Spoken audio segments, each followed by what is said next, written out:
You'll have to explain all about that section, please, because I don't think everybody understands the ins and outs of that. We do know that trees store CO2, but that's about as far as it goes. So our next speaker is Fabian Shaanika. He's the managing director of Kelp Blue. And let me just give you a very short biography of his. He has nearly 2 decades of mining industry experience, having worked at 4 of Namibia's large operations in various technical and managerial roles. The bulk of his industry experience was offshore the Namibian coast whilst working for De Beers Marine. After the extractive industry stint, Fabian spent half a decade in investment banking with RMB in Namibia, responsible for the mining, resources, and energy portfolios. Fabian Shaanika joined Kelp Blue early this year and is currently the managing director. He holds a BSc honors in exploration geophysics from the University of Leeds, an MBA from the University of Stellenbosch, and is a registered professional geologist. Thank you very much, Fabian Shaanika, for attending and speaking to us and telling us everything about Kelp Blue.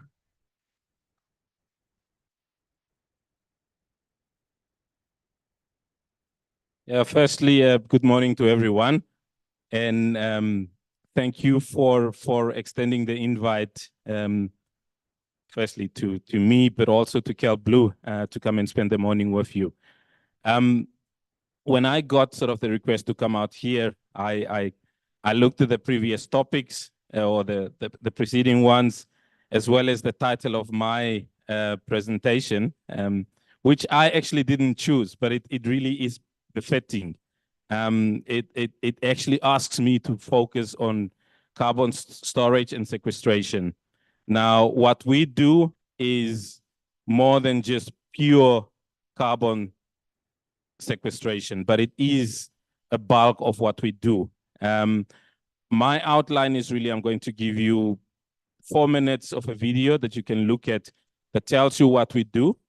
And then I'm going to speak a little bit in detail as to what we do, and then focus on how we sequestrate the carbon. And then I'll end just talking about some other parts of the ecosystem of our business. Next slide, please.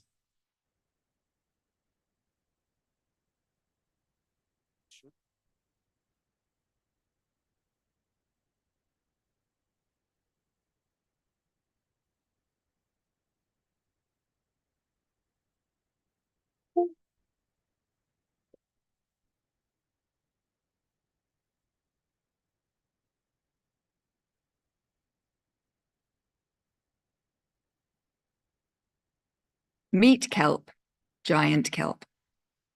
At Kelp Blue, we're cultivating this extraordinary seaweed to play an outsized role in capturing carbon and helping to combat climate change, while providing a huge boost to the marine ecosystem. Our cultivated kelp forests capture CO2 from the atmosphere and the ocean, storing it in the deep ocean layers. Let us show you how. We start at the very beginning. This is a piece of Soros tissue, the fertile material that is found on mature kelp blades, these flat, leaf-like structures. This tissue is taken to our hatchery, a safe and controlled environment where we nurture the kelp from near microscopic gametophytes through to sporophytes, the multicellular leaf-like stage. Once big enough, the sporophytes are attached to a special twine and made ready to be planted in the ocean. At the outplanting stage, the twine is wrapped around our farm structures. In the wild, kelp uses hard substrates such as rocks on which to grow. Our farm uses lines and ropes onto which the holdfast, the root-like foot of the kelp, can securely attach. The farms are submerged in the ocean. In the shallower waters, the kelp grows directly from the ocean floor. In the deeper water, we have installed structures that are anchored at around 15 meters below the surface, the perfect depth to maximize access to nutrients and light, while keeping the young kelp out of the most violent movement of the waves.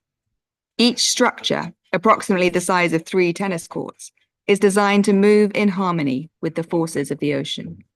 In a few months, the kelp will start appearing at the surface where it forms a floating canopy. Giant kelp is one of the fastest growing organisms on the planet, growing up to 50 centimeters per day. With this fast growth, the kelp quickly absorbs carbon from the surrounding waters and stores it in its tissues. Some of the kelp naturally dies off and drifts away to be cycled into deeper ocean layers. Kelp also exudes dissolved organic matter, very small particles, including carbon. Our modeling shows that currents sweep the carbon from the kelp away from the coast and into the deep ocean. Once it reaches the deeper ocean layers, it remains undisturbed for a very long time, long enough to have a significant effect on tackling climate change. But the environmental benefit of kelp forests is not just about carbon capture. These ecosystems also host many species that make the kelp forests their home. Kelp is considered a foundation species, meaning it has a role in structuring a marine community. Every month since our farms have been growing, we've seen new species visiting and making homes on our structures. Our dedicated marine monitoring team regularly check on the kelp and keep track of the biodiversity observed. They use a range of different methods, including active and passive acoustics, visual observations, lab analyses of water samples, and environmental DNA. We also constantly measure the water quality and send samples to a lab to measure the content of the dissolved organic carbon exuded by the kelp. Once the kelp grows to maturity and starts forming a canopy, some of the biomass is harvested to turn into sustainable alternatives for industries such as agriculture and packaging. Currently, the kelp is harvested by hand, but we have commissioned a fully automated, solar-powered, emission-free harvester, which will allow us to significantly scale up our operations. Our 3,500-ton capacity processing factory converts kelp biomass into essential products that also have a positive effect on the environment. Our first product is a biostimulant, a liquid kelp extract that helps boost the immune system of crops and plants, making them more resilient to environmental stresses such as drought and heat, as well as helping them produce bigger yields. By 2030, our goal is to have over 6,500 hectares of seaweed installed across Namibia, New Zealand, Alaska, and Chile, and to sell over 35 million litres of biostimulant, aiding over 200,000 farmers to transition towards regenerative agriculture. Our offshore technology allows for large-scale deployment, and our solution is easily replicated in other locations around the world. At Kelp Blue, we often ask ourselves, how do we want the world to look in 200 years? Then we try to ensure that everything we do contributes to building that vision. Together, we can build that better world. We just need to take the first step.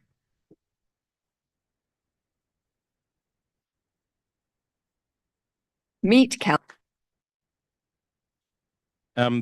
Thanks. I actually really hope that video put into context as to what the operations is all about. I do get a lot of questions from people saying, what does Kelp Blue actually do?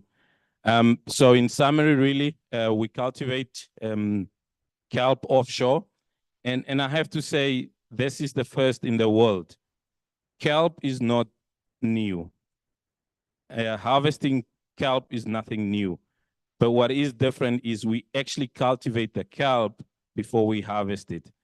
Elsewhere, those of you who know the parts of Western Cape in South Africa, you know that you can actually harvest kelp. In China, in the East, the most of Northern Europe, it's a very common thing. But all of that actually happens in the wild. And what's globally happening, like with many resources, we tend to overdo things a little bit. So globally, most countries are actually banning wild harvesting. In South Africa, I think it operates more or less like our fishing quota. You actually get a quota to harvest a certain number of hectares of kelp per annum. So we try to turn this a little bit the other way around, where we actually plant it and then we harvest it. Once you harvest it, there's something very unique about kelp. It's a little bit, those of you who are farmers here, it's a little bit like growing lucerne or something. You plant it once and you can repeat harvest it for about 7 years. Obviously, we've only been in operation for about 2 years, so we don't know in the setting where we're working whether we can reach those 7 years. But that's more or less how long you can do that for. And then, of course, we take that biomass and we send it to a plant and we harvest that and we actually sell that. But that's not the talk of sort of the focus of my talk. It's not the sort of the business end of things and the selling part. I have been asked to specifically talk around carbon sequestration, but it's important to know that our business model is actually self-funding, because a lot of the time when you try and mitigate climate change, a lot of the sort of green projects would require some kind of subsidy, or they struggle to remain very sustainable. And our aim is actually to have something that generates money whilst doing something very, very positive for the environment. So that's the business model. Who are we, or where are we? So the company was founded by 2 Dutch people in Amsterdam just before COVID. They had this brilliant idea of setting up various entities around the world. And actually, it's really, when you speak to the founders, it's quite interesting that they started their trip to go to all those locations. And the first trip that they came to was Namibia. And then COVID happened. And they could not travel. So for 2 years, a guy called Daniel Hooft decided, well, I'm actually just going to work on this business in Namibia before he got to the other operations. So 4 years ago, it started with 2-3 people, 1 Dutch guy and 2 Namibian people. One of them was actually a lady called Iria Yona, who you saw in the picture. But they actually built this from the ground, doing all the licensing applications, all the permitting that's needed. But long story short, we now have got operations in the following countries. In Namibia, obviously being far ahead from all the other projects, but we've got a license area granted in New Zealand, as well as in Alaska. I'll come later to that, why those specific locations. There's actually a scientific reason for it, all to do with the Benguela current that we have on our west coast. Where do we want to be in about 2050? We want to have 5 locations globally. The one that is still missing there is, of course, Chile and sort of some other South American countries. We are busy already, either starting from the ground or actually merging and acquiring some of those that harvest the wild. But that's more or less where we want to be. We obviously want tens and thousands of hectares of kelp forest. We need to sort of go at a very global scale to make this oceanic impact in terms of biodiversity. And the goal, which is very, very ambitious, is actually to have 0.5 gigaton of carbon sequestrated per annum. And that's the reason why we need to go globally. Of course, Namibia has been very kind to us. If you look at the hectares, Namibia will probably have 10 times the amount of hectares that all the other countries can grant us. And that's purely, I think, sort of the legislative environments in the different jurisdictions. And of course, the overall thing is there's going to be tens of thousands of jobs that will be created. But that's in the future. Where are we today? Currently, of course, to do all of this, it's a very, very novel sort of idea. A lot of it has not been done before. So we do quite depend a lot on equity funding so far globally. And this is not just in Namibia. We've raised 22 million. That is US dollars. That's what we've raised at this moment. Mostly, I have to say, a lot of these funds came out of Central Europe or continental Europe. But there's some very, very good investors from the US, as well as, of course, in New Zealand. That's what we've raised. And a lot of it actually went into us building the structures needed to start growing these things. We've got over 100 employees. That's globally. And I'm proud to say in Namibia, we're about 80. So 80% of those 100 people are actually Namibians. And again, we do employ quite a large number of female. The stats for Namibia is actually 49%. Globally, it's at 47% female. What have we done to date? We've got, and that number has gone a little bit up, we've got 35 hectares of seaweed installed in the ocean. So if you're in Lüderitz, and I actually invite you all, give me a call. I'll actually take you out to site. It's 35 rugby fields or football fields that are out in the ocean that are currently growing.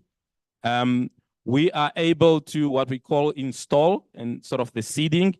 We are able to plant at about 3 hectares a week, putting it into the ocean. And I think there was in the clip, you saw a barge that was dropping ropes onto the seafloor. That's what we can do. And the interesting thing about kelp is it can actually yield about 150 tons per hectare per year. 150 tons per hectare per year. It's incredible. I pulled out one plant, and I kid you not, it weighs about 50 to 70 kilos. Just one plant when you pull it out of the ocean. So these are massive structures. I mean, you heard they can grow up to 60 centimeters per day. And we currently have got a plant that can do 3,500 tons per annum. I'm in charge of that. I'll be very honest. I'm struggling to get that figure.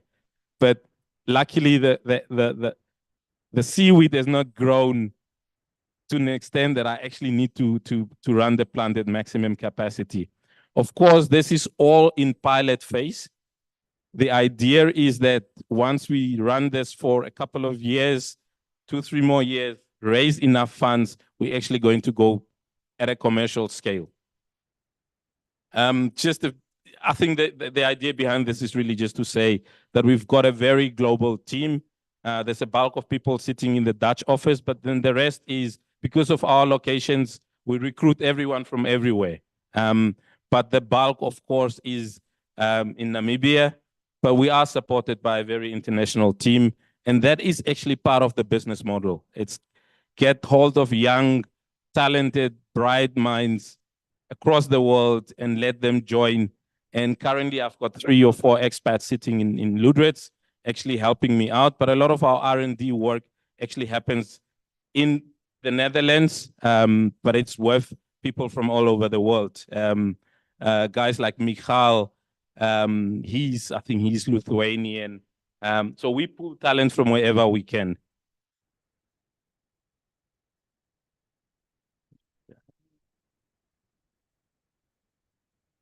Just maybe next slide. Okay, so just a word or two about kelp. It's got so much uses. The one is, of course, that where we focus on is on growth hormones and minerals for agriculture. We produce a fertilizer. It can be used for fibers. Yesterday, I was watching a YouTube video. There's a lady in Cape Town that actually makes clothing out of seaweed. We use it for nutraceuticals, alginates for packaging and gels. But right now, our focus is on the biostimulant, which is for agriculture, as well as we focusing on making eco leather or synthetic leather. And the R&D team has actually progressed. We actually have got leather bags that are fully produced by the team in Lüderitz. Okay.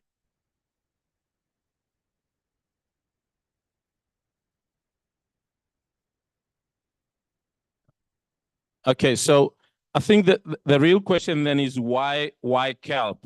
And it's got really 2 primary functions. The one is ocean regeneration. The other one, of course, I said we use the product as a fertilizer. It's purely just substituting chemical fertilizers on land. And that has got very, very positive impact to the soil. It actually strengthens and improves the soil qualities, but it also, of course, is very beneficial to the plants.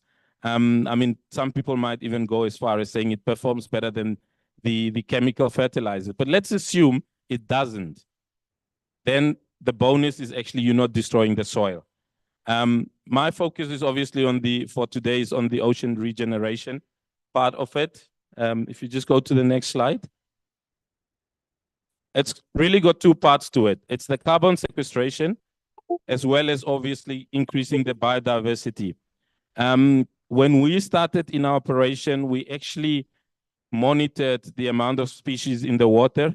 I think the baseline was about 200 to 300 different species. To date, we've counted about 800. And it's very simple. I think out in the ocean, habitats need some kind of structure to protect them from the bigger predators. And kelp provides that opportunity for them. On the carbon sequestration side of things, typical grasslands, you're looking at about 1 ton of carbon equivalent per square kilometer. The Amazon tropical rainforest is about 345 tons of carbon equivalent per square kilometer.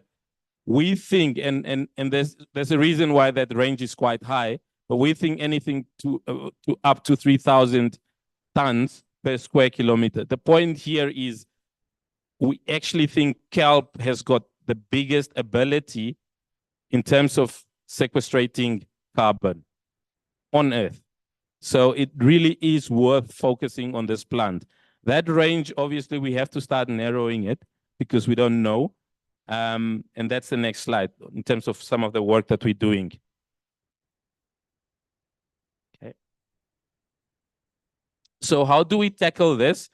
You basically have got, that's the center of sort of those three circles. You've got the company Kelp Blue, sorry, the very first one, Kelp Blue. And then we've got something what we call the Kelp Forest Foundation. That's where we do all our research and scientific studies for kelp specifically to monitor the work and also the ability to sequester the carbon. And of course, a big one, and I know there is somebody in the audience that has asked me about the Blue School. The focus is on the future. So we actually have started a school, and it's called the Blue School for a very obvious reason. But the idea is that we train young kids at a very early age about the blue economy. So that's sort of how we tackle that. And if you go to the next slide, I'll now go into a bit more detail in terms of the science behind sequestrating the carbon. Just a few pictures here. It was mostly shown in the video. And I have to say, everything you saw in that video is footage from Ludwig's. Nothing was inserted. It's all real. It happens there. We've got a lab, mostly UNAM and NAS students doing a lot of our work. The engineering work of that is quite complex, some of it, to put the structures in the water.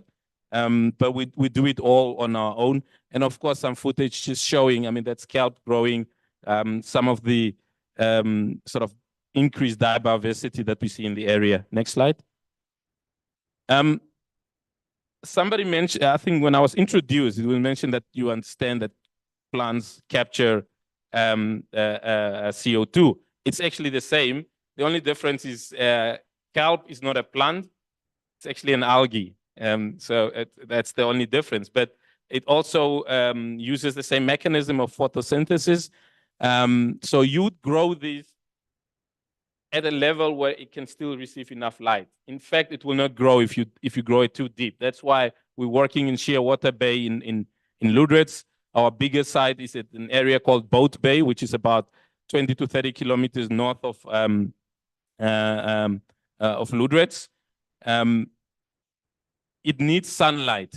And the sort of the whole thing really is about, and I do get a lot of questions, people saying, but well, if you're harvesting the product, how are you capturing the carbon? You're only harvesting the top 1 to 2 meters of the plant.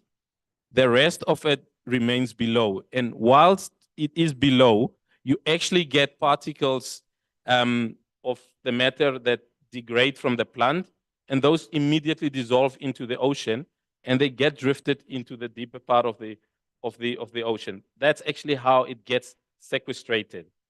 Also, when you harvest the plant, while you're harvesting, you actually get a lot of dissolved particles that then also just end up at the sea bottom. That's how the sequestration happens.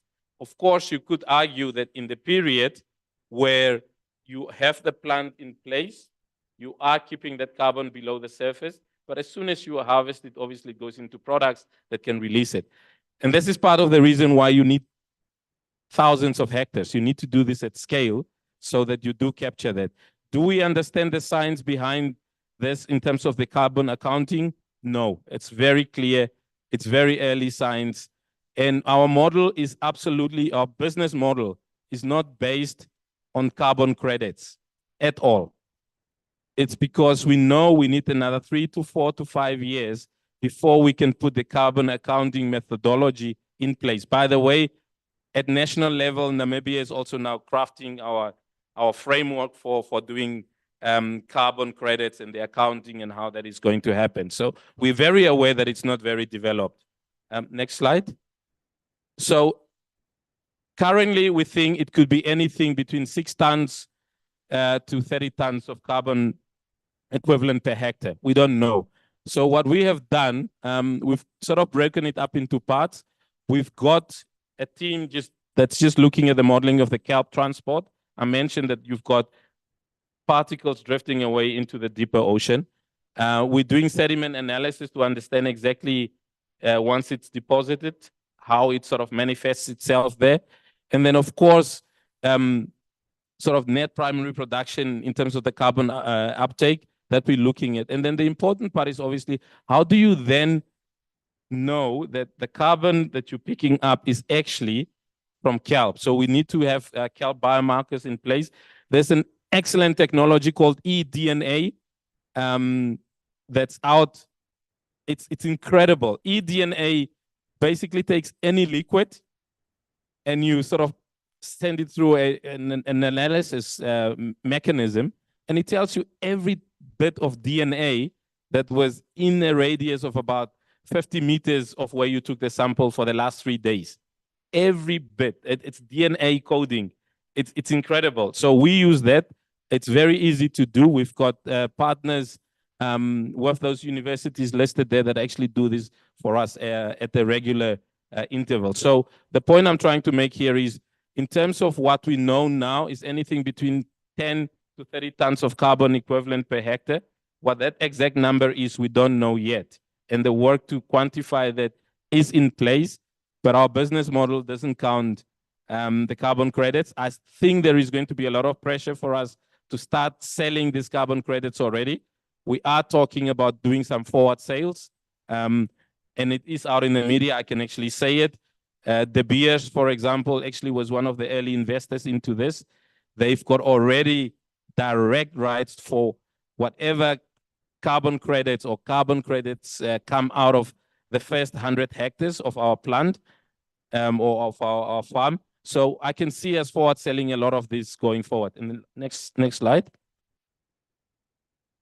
So really, that's the carbon side of things. Of course, we also know about the impact that it has on the biodiversity. And I was speaking to somebody outside earlier on about Ludwitz. If you cast your mind back about 100 years back and you think about Ludwitz, it's really interesting.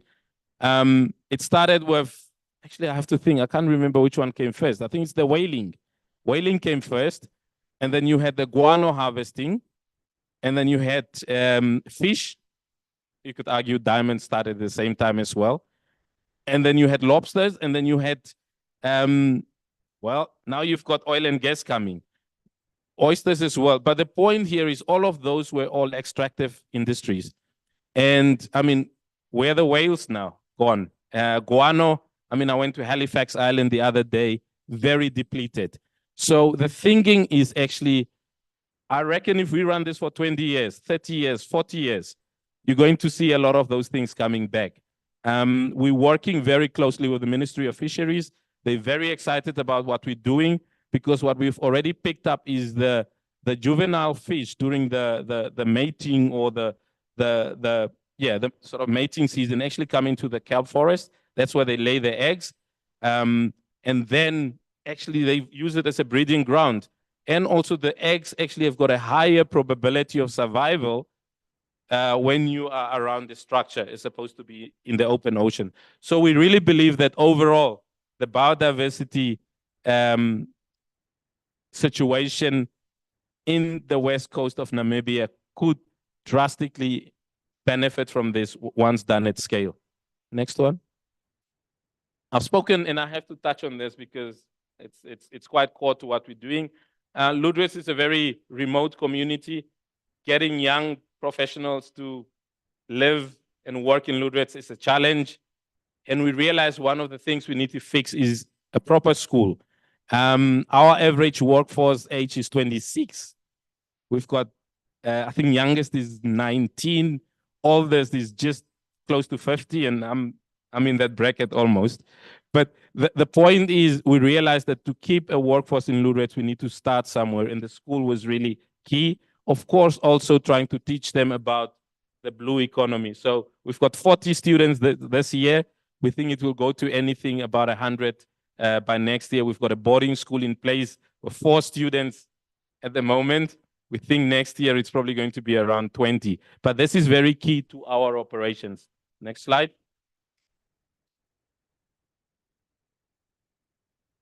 And it's registered as a Section 12 body. We've got an independent board. We are going to get our certification for a high school in July, August this year. We have been told by the ministry that that's coming. So this is really key, I think, not just to Lüderitz, but also to sort of the whole southern community in Namibia. Next one. You saw this in the video. It is a remote controlled harvester. It's really what you see on land. I mean, and the Dutch are quite good with those things. So on land, you can harvest with remote controlled tractors and so on. We're replicating this for the ocean so that we harvest our kelp. Why I put this on is actually if any of you happen to travel through Keetmanshoop, you can actually go to our workshop. This is in fabrication as we speak. The design is being done in the Netherlands, but the actual fabrication is actually happening in Keetmans. I went past 2 weekends ago. It is in full swing. The idea is by end of this year, we will have this in the water. It's going to be a long journey. I know I've come from mining. It all works very well on paper. The commissioning of this instrument is going to be exciting, but it's going to be a journey. So we think by sometime next year, middle of next year, it will be fully functional. But it will hit the water end of this year. And then 2 more slides. Now you can skip that. Again, we've been in the news quite recently. And I thought I should share this with you, those of you who have not seen it. I think 4 or 5 years ago, Elon Musk set up a prize through the Musk Foundation, where he actually challenged people globally to tackle the climate challenge that we're facing. And it's been running for a while. But this year was actually when the finalists got introduced. Early in the year, they narrowed everybody down to 100 people. And we were in the top 100. In April, we got told we're in the top 20. This is globally. And really for us, why this is important, of course, it would be great to win the prize. But statistically, 1 in 20, I'm not a betting guy. It doesn't excite me at all, but I do believe in our project.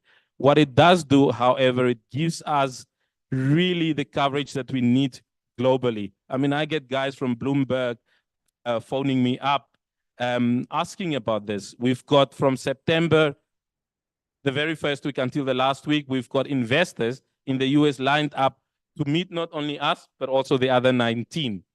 What it does for us is, and I have seen some of my investors in the room, it's another opportunity again for us to raise money. In Namibia, we had a few funding rounds. We had to raise the money here, and we were quite successful. But what we realized, to really reach this dream, we need to go globally. And I have to say that the capital sort of markets in Namibia are not that developed. You're talking huge money. We're not able to raise all of this. We've got blue bonds coming up later in the year. We're going to raise $20 million US. Those bonds will be announced before end of this year. But my expectation is that a lot of those funds will come from foreign investors. Of course, there is a huge drive to have Namibian investors. on the project, and that's why we have got, and it's still going, we've got local equity raises that we're doing. The idea is to at least have in all the countries where we operate up to 15% locally owned. So in Namibia, that's where we're going. We've got 6% given away through a SPV. We've got 9% giving away to all the employees. So 15% is sort of allocated already in Namibia. But this is really big news to us, and where you can, please follow this narrative. Next one. This is just really to show you the kelp is growing. It's a footage that was taken a couple of weeks back. The guy with the camera, actually, he dives and takes the footage under the water, and somebody had a drone and they just took a picture of him.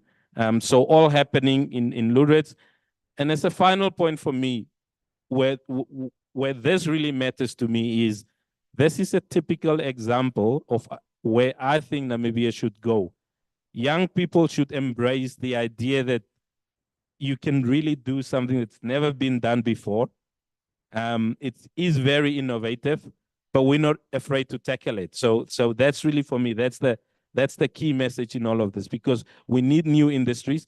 I can, of course, speak to a lot of what we're facing now, some of the challenges. When you come up with a new industry in Namibia, it becomes another conversation. We're not used to new industries. It's a complete nightmare.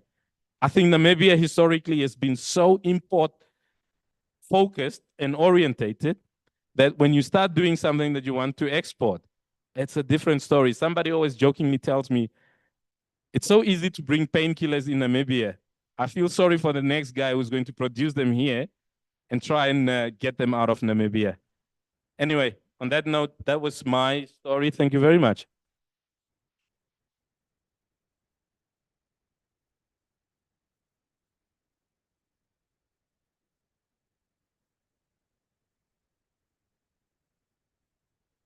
Well, Fabian, Shaanika, this is jaw-dropping.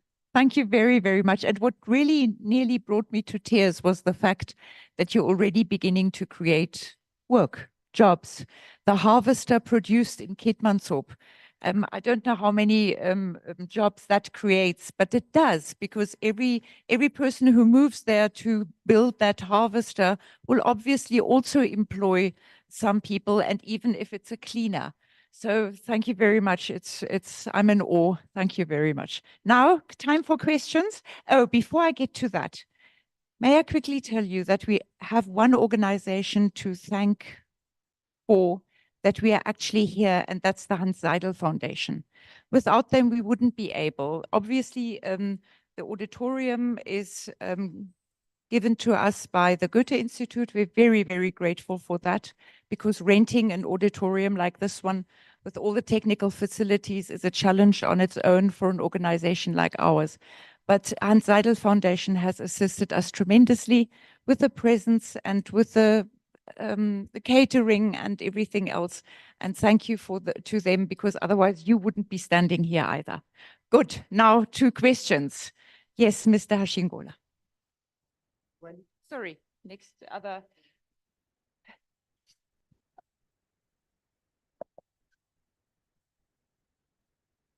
Yeah.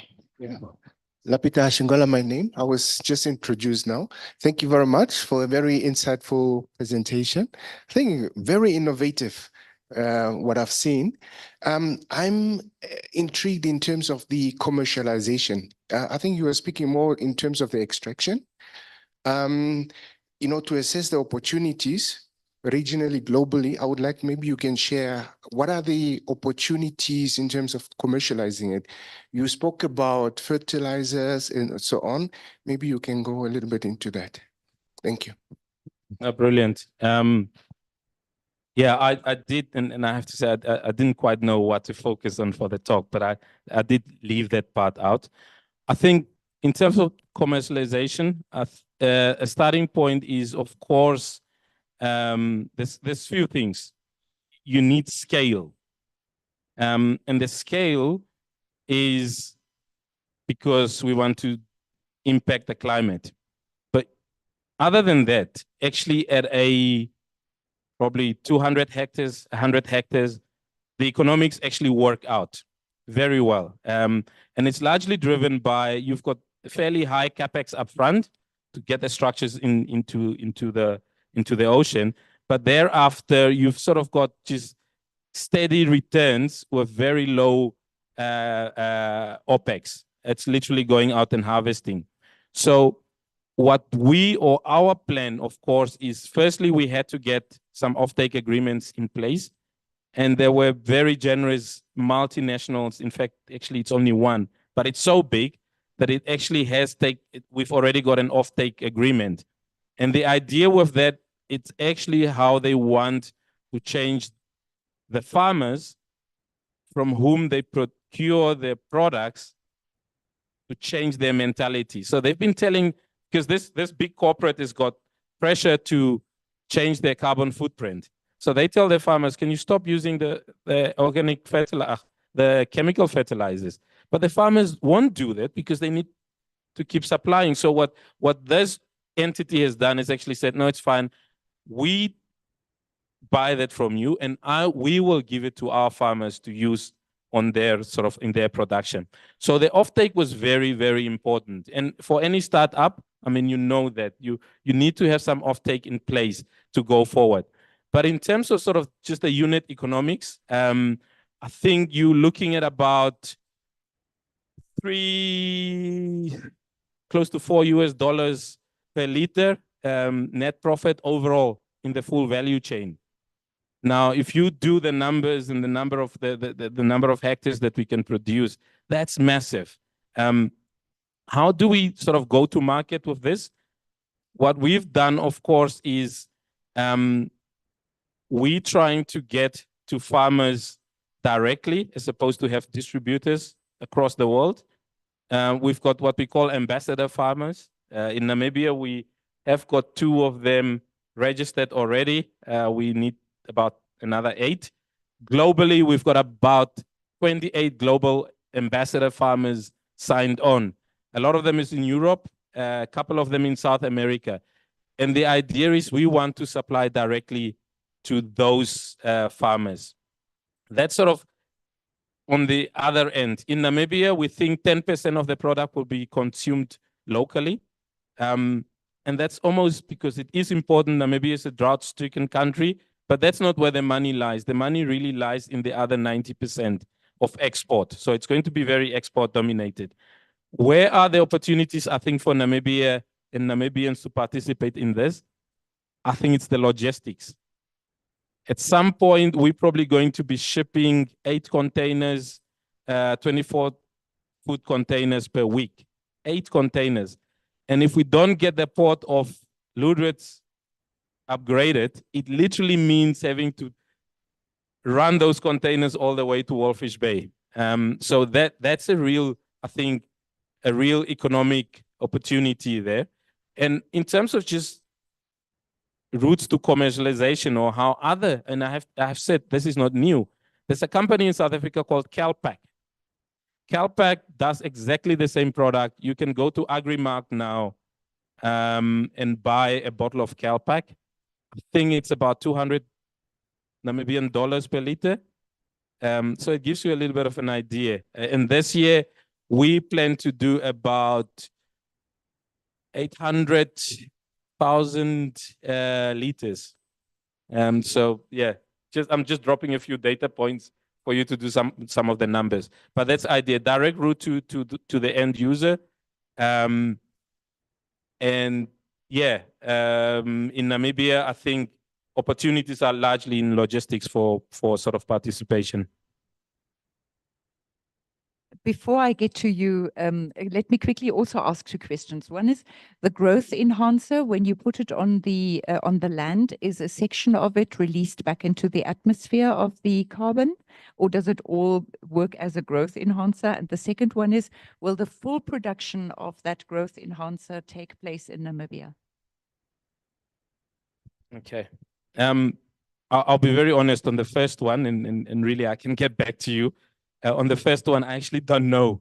I don't know how much of it remains in the soil and how much gets released into the atmosphere. But I'll make sure I get back. On the second one around whether we're going to do sort of full value addition in Namibia, it's a very good question, one that's a bit sensitive to me, because what's currently happening, fertilizer in Namibia was controlled or is regulated by an act of 1947 or 49, the Fertilizer Act. Now, I mean, if you cast your mind back to 1949, your typical fertilizers were fairly explosive stuff, things that that needs to be produced in rooms with double glazed windows, and that's the act that we're dealing with. As a result, I'm actually, as we speak till today, and that's the reason you can't pick this up in Agrimark or wherever today, I'm having trouble registering that product in Namibia. So that's almost a side conversation. But the point there is it's regulated as a fertilizer in Namibia. We can produce up to the stage where you go and pick it up from a shelf. We can do that tomorrow. In fact, the 2 ambassador farms that we've got in Namibia, we ship the stuff to them unlabeled, because then we say it's scientific sort of experimentation and so on. We can get away with that. The idea, of course, is to do full value chain or value addition in Namibia so that we export the final product. Currently, it doesn't work because we can't.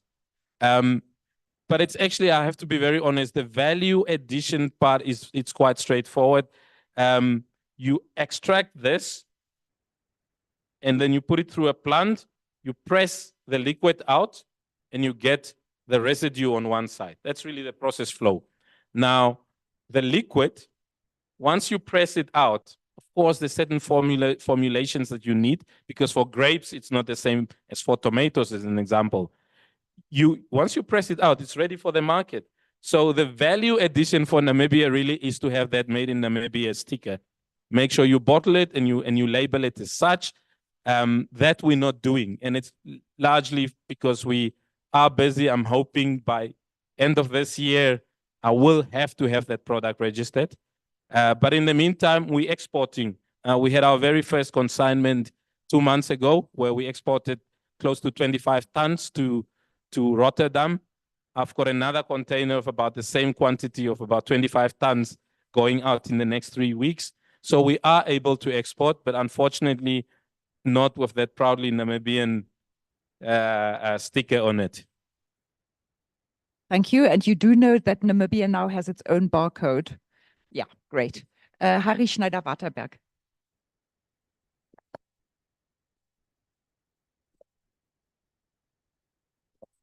I was wondering the maths of it. I mean, the maths of the carbon sequestration. So you don't know how much of the material that goes actually into the ocean. You mentioned that. So I mean, are you in the process of trying to measure that? Because I mean, that's something. That's the one point.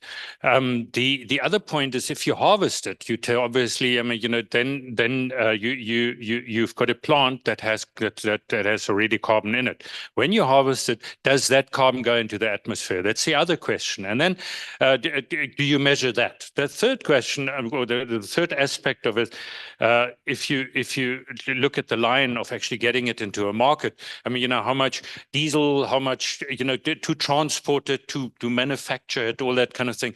How much carbon do you actually use in order to get that product onto the market? That would be the third question. Thank you. Brilliant. Thanks, Harry.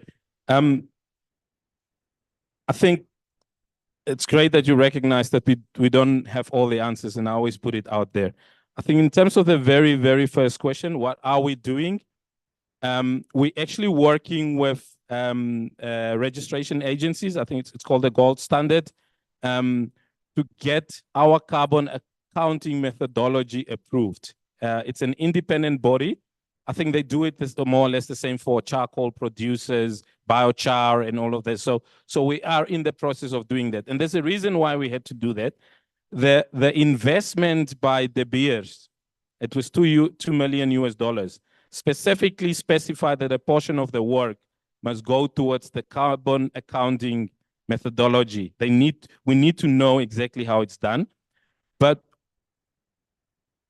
something I missed to mention, last year we won something called the Zayed Sustainability Award. It was $1 million US. And it was again specifically said a portion of that work needs to go towards quantifying the carbon accounting method, as well as establishing the baseline. So the Kelp Forest Foundation that we've got now formed here has got about 20 employees that work towards getting this method approved, firstly, because as soon as it's approved, we can actually start selling the carbon credits for the 35 hectares that we're growing. And in that studies, we have to understand exactly how it works. The one is, I can speak to the question around what happens when you harvest. That's a straightforward one. You assume that goes back into the atmosphere. That is, except in cases where the residue, if you can use that residue for a product that actually stores it, so you don't actually sort of use it. I mean, you can get it into maybe cement production as a way. They've got fancy ways to capture sort of carbon loaded material to put it into something that actually will capture it. But that's, I think for us, that's somebody else's business opportunity. The assumption is the part that goes off gets lost forever and gets released again.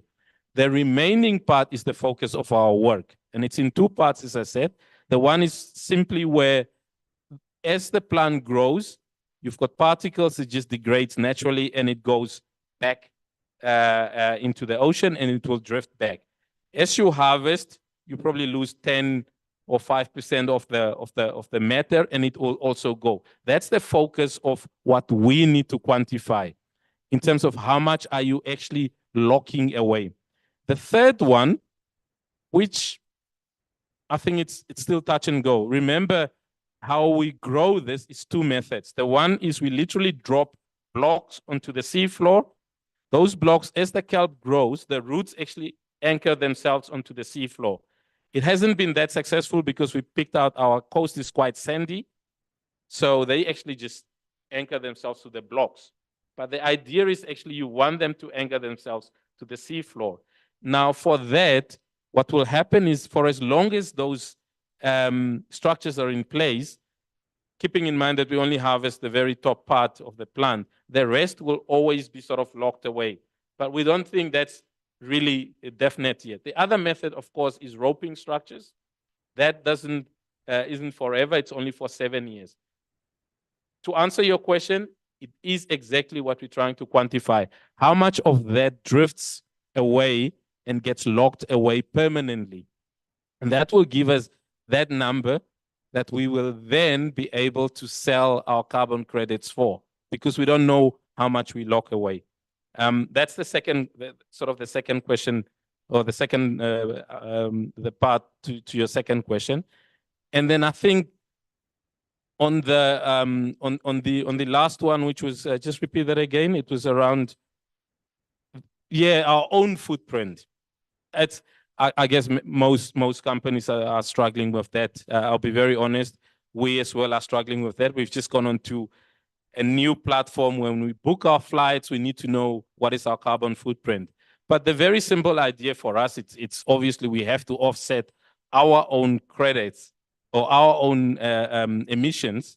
And I'm quite positive that for the value chain, of course, the key one is we are using currently still non-green electricity. So my brother Yalo hopefully will help to green that.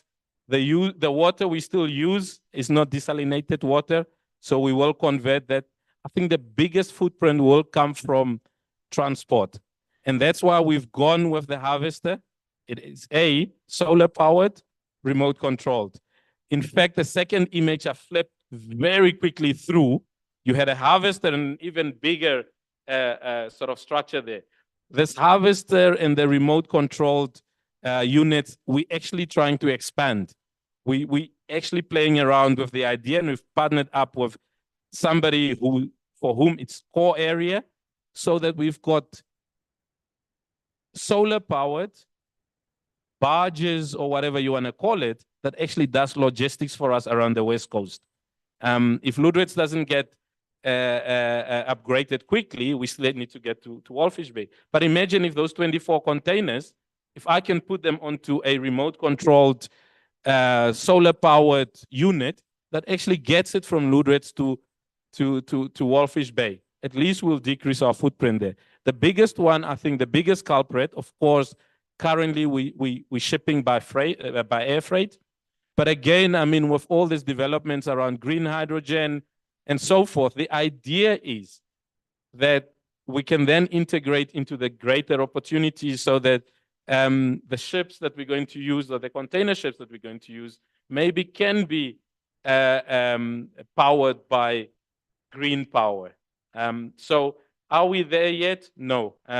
But the one thing that I know for sure is that as an organization, I think for us, it's so much easier to bring that footprint down in the next few years, with the only bottleneck still being when we have to freight by air. And of course, the ships, hopefully the container liners go to green very soon. The Benguela current will take you from Lüderitz to Walvis Bay.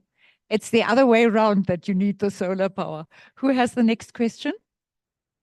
I would like to know from you, is the kelp that you plant, is it an indigenous Namibian kelp?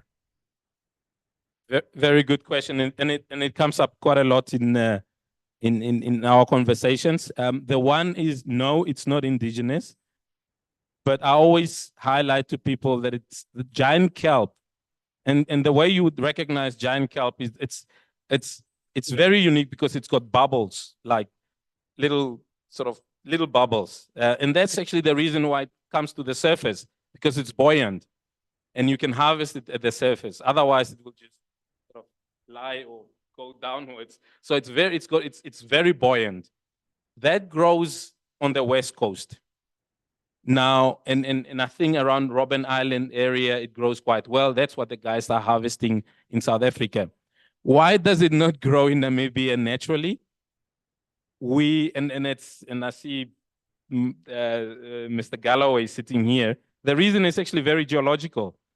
Our West Coast is very sandy, and it's the Orange River that's kind of messed up everything and put all that sand into the ocean. That's why we've got the dunes. Our coast is very, very sandy, and as a result, all the sort of the kelp that grows on the West Coast, when it sort of crosses the Orange River line, it doesn't do very well. So is it an indigenous species to Namibia? No, but is it something that is found in the water? I bet you if you have to do an eDNA of kelp in water in Walfish Bay, you'll pick it up. It's just, it doesn't grow. So we're just forcing it to grow naturally by putting structures in the ground. Currently, we then, and I have to be honest, I don't understand all the details, but we currently also are bringing in different species of the sort of subspecies of the same kelp. So giant kelp grows in Southern Africa, in the US coast, close to California. It's actually called California giant kelp, and in South America. What we're obviously trying to do, like any farmer would do, we're also trying to breed the most resistant strain that works well for Walfish Bay. So the guys in the R&D lab, not Walfish Bay, for Lüderitz, the guys in the R&D lab are constantly busy using giant kelp, but trying to see, can we improve this? Can we get one that maybe grows up to 1 meter a day? That work is ongoing. And yeah, so to answer your question, it's not indigenous, but I think it is present on the West Coast. Now we have a question. Mr. Fryer. Eckhard Fryer, geologist. Yeah. My question is, you said you're squeezing out the liquid. What happens to the powder? Is there economic value to that? Massive economic value. And again, I mean, a simple Google search on kelp will keep you busy for the rest of the afternoon. and it's that product that's actually the real problem. Or not. For me, it's partly a problem because my team cannot focus, and they Google something and they go like, oh, do you know we can also use it for this? So I listed a few things. For us, currently, the key focus for the byproduct is leather, but there are multitude uses for that. Somebody actually told me, and I don't know how true it is, and I see a couple of gray heads in the audience. Somebody told me that in the early 1900s in Aus, farmers used to get kelp from Ludwitz to go and feed their cows. And actually somebody else in New Zealand is doing that, because once you feed the cows kelp, their methane emission gets reduced by some crazy number, like 60%. Yeah, so, but that's again not a focus area for us. And the decision is purely economics. We think we can get the most money right now by focusing on the leather and the liquid, the biostimulant. But there's multitude users, and the team constantly is looking at all the products, from plastic packaging to pharmaceutical uses and so forth. Well, that's really interesting because vegan leather is now all the rage in Europe. And I always thought vegan leather is plastic, but apparently it isn't. So thank you very, very much. Let me also get a...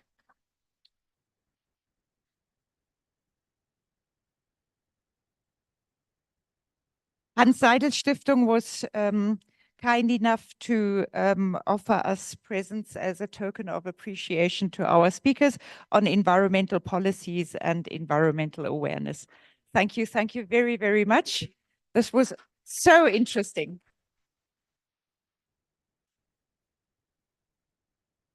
Okay, thank you very much, Benita, Fabian, for an excellent presentation. My job is to be the timekeeper as well today and to manage the time. We're running 7 minutes late, which I think in a Namibian context is quite acceptable and very remarkable. So thank you for your patience on that one. You know, in the forum of German-speaking Namibians, we've got a WhatsApp group with over 100 participants. There's a lot of lively debate. And one debate that we had recently was a remark in the media that the green hydrogen is actually red hydrogen. And there was a lot of internal discussion on that. And based on that internal discussion and the internal demand created, we decided to invite Hyphen yet again to this podium. And we had them here last year. We had Ute Redeker here, and she gave us a first oversight like Eckhard Friedrich did this morning about oil and gas. She did that on the green hydrogen, and there were these massive numbers and these massive amounts and this massive game changer for Namibia, doubling of GDP in the next 20 years, potentially, everything potentially. And just the sheer size of that project, $10 billion, if I remember correctly. Maybe it's gone up with inflation already, who knows? Then gave me the comfort to invite Hyphen again. They are setting up their presentation quickly. And I'm encouraging everybody to listen to an update to them on where we are on the project, because I think that's maybe missing in the public. We all know they're busy with the EIA. There are financing implications, financing challenges. So we just thought it deemed fit to present you an update on the project. After that, we will have lunch. It will probably be around 25 past 1, sponsored by the Hans Seidel Stiftung. And then we will resume at 2:15 with a presentation from the site of High Iron on the Green Iron Initiative. And then lastly, but maybe not least, last but not least, we'll have an overview by Dr. Gabi Schneider of the Uranium Institute in Swakopmund on the latest developments in the uranium industry. Why is it becoming so topical again worldwide? She's also been to an, not sure what the real term is, the Atomic Nuclear Conference, I think they call it, in Vienna. She's just been there. She will also give us an update on the latest there. So yes, please, stay tuned. We are just waiting for the gentleman to set up, and then we'll get going just now.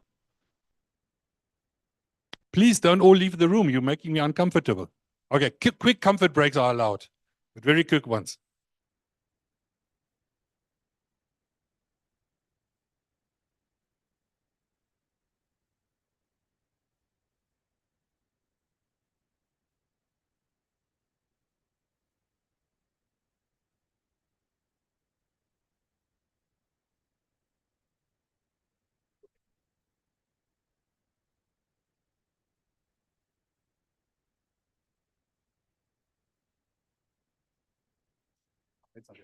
Am Ende nur ein bisschen sehr lang geredet, aber fantastisch. Ja. Ich denke, alle hatten heute. Ja.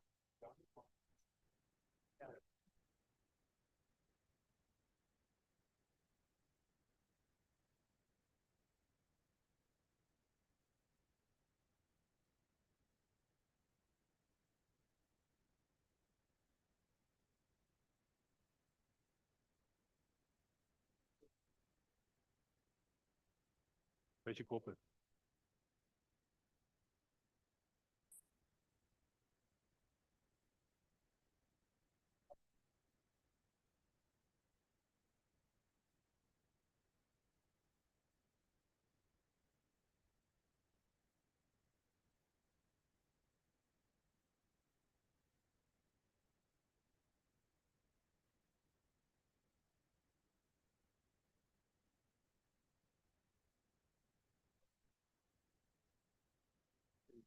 Überreden, ansonsten wird er dabei sitzen. Ja, bei dir die Ruhe weg. Ich sag, geh doch schon mal zum Lorenz.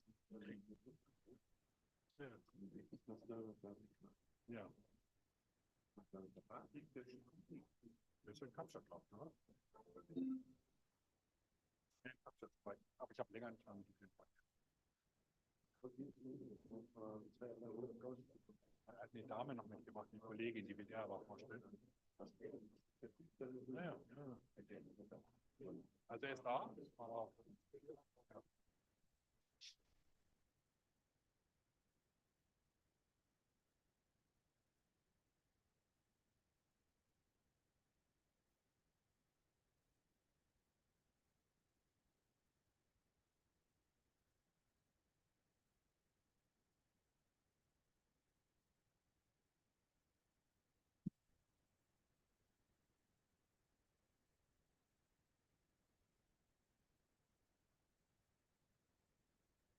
Okay, ladies and gentlemen, we are ready.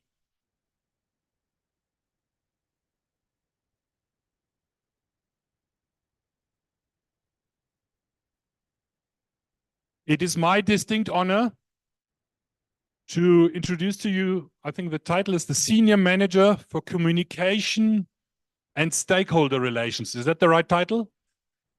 Mr. Ricardo Goagoseb from Hyphen, one of us, fellow Namibian. Welcome, and the floor is yours, sir. Thank you very much. Thank you.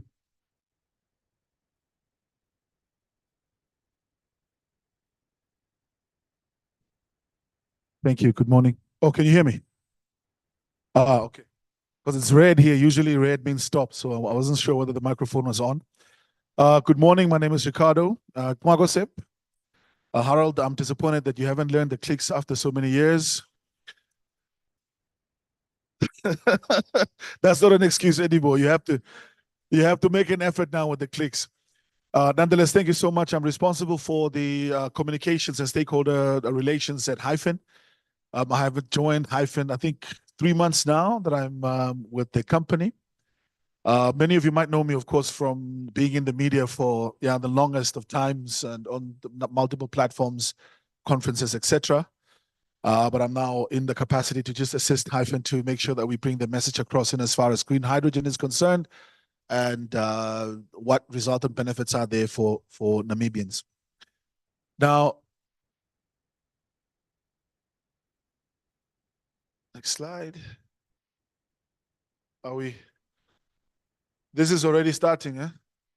People already don't like, there we go. All right, I think that we can skip. Okay, that's still working. Just go back one more slide. Okay, so maybe I can use your pointer. Oh, there we go. Now it's fine. There we go. So I'll just take you through a brief background in terms of just looking at green hydrogen. What are some of its current uses, its global demand, and then just take a look at the project overview and then the Southern Corridor Development Initiative by government. So the Hyphen is not a standalone project. It's of course part of a larger plan called the Southern Corridor Development Initiative by the government, where the government is planning on establishing 3 green hydrogen valleys, one in the Kunene region, one in the Irongo region, and then of course the one now in the Karas region, where Hyphen is the first major project to be part of that particular valley. Then we look at the project status in terms of Hyphen itself as a company. I know, of course, even though it's a private company, because of the huge public interest that the project carries, we tend to treat it more like a public company where we have a lot of transparency, a lot of stakeholder engagement, of course, where we can come to forums of this nature and come and share with you what the organization is about and basically lift the corporate veil of the institution. Then we look at the environmental review, just a basic high-level overview of what we've been doing so far in as far as protection of environmental diversity is concerned and environmental management in the space. As you know, we're operating in the Zoutklip National Park. When it's time for that, of course, at the Q&A session, Mr. Sheldon Hasselman. Sheldon, if you can just stand for a second. Our senior project developer in environmental protection and management is also here to assist, because I understand, of course, a lot of questions will be coming up on the aspect of environmental management. And then we'll look at the launch of the MetMast measuring campaign that was recently concluded on the 14th of April by the President of the Republic of Namibia. Then we look at the socio-economic development framework in terms of, we know there's, of course, a lot of talk around local content, but we tend to put it into a socio-economic development framework. What exactly is in it for Namibia as a country and for Namibians as people? So that will form part of the socio-economic development framework. And then at the end of it all, Ludritz and AUS, the town transformation program, I'll just reflect a little bit on that. The success of a large-scale industrial project such as this one depends, of course, on how long we can maintain the human resources on the project. And when we're talking about thousands of people coming onto the project site, it means that those employees, of course, need to be comfortable and have the adequate services to maintain a decent quality of life. And that will, of course, be the pressure that will be put on Ludritz as well as AUS. We know not only is Hyphen setting up there as well, just now that the last project, Cal Blue also operating there as well. We know Diaz is also setting up something in terms of a wind farm, Nampower, the already existing fishing industry, as well as the diamond mining industry, and now, of course, the recent discoveries of oil and gas. All of those industries are collectively putting a pressure on Ludritz and AUS and surrounding areas. And we know, like, for example, if you are, well, like most Namibians love meat, there's only one butchery right now in Ludritz, outside of what you would get probably at the supermarket counters inside Spar and OK. So as you can imagine, if you're sending 15,000 Namibians down there, you better have more butcheries to cater for those Sunday lunches and Saturday evening braais as well. So that's why we include the discussion around the town expansion as part of the project update for you for this afternoon, because there are also massive opportunities to set up there as well. So just a brief background in terms of the project. Hydrogen currently, of course, there's a huge demand globally for hydrogen. Hydrogen comes in a number of forms: gray hydrogen, blue hydrogen, and then, of course, green hydrogen, depending on the source of the power that you're using to produce that hydrogen. I don't know how Dr. Chris Brown came up with red hydrogen, but maybe we might see the scientific reports come out a little bit later on that one. But nonetheless, what we'll be doing basically, this is just the primary explanation of the process, is that we're going to use sun and wind energy, of course, through an electrolysis process, produce hydrogen, and then we add a number of derivatives to create products from there that will be used. And I'll show you how those products will be used. Part of the global energy system, it's targeted, of course, still in the early 2020s. We'll see how far we can go in terms of the growth of the industry. But currently, where it's being used, you can find hydrogen in a number of applications. In your electronics, in your motors, in your lighting. The bulbs, of course, use hydrogen as well. Space heating, space cooling, process heating, cars, buses, trucks, ships, and trains are all what is using green hydrogen or hydrogen applications in variable fields at the moment. Now, what we are saying is, of course, we are proposing to create what we refer to as green hydrogen using clean energy produced from the sun and the wind, using, of course, the solar power infrastructure and the wind farms ran through electrolyzer to create hydrogen, to extract hydrogen for that matter. Now, currently, we know that there is already a global demand of about 500 to 600 million tons of hydrogen per annum. And today, there's only a production of about 100 million tons per annum in terms of global demand and supply for hydrogen. What is it being used for at the moment? If you add now, and part of our plans, of course, is also if you add carbon dioxide to it, you create methanol there that can be used for long-haul shipping.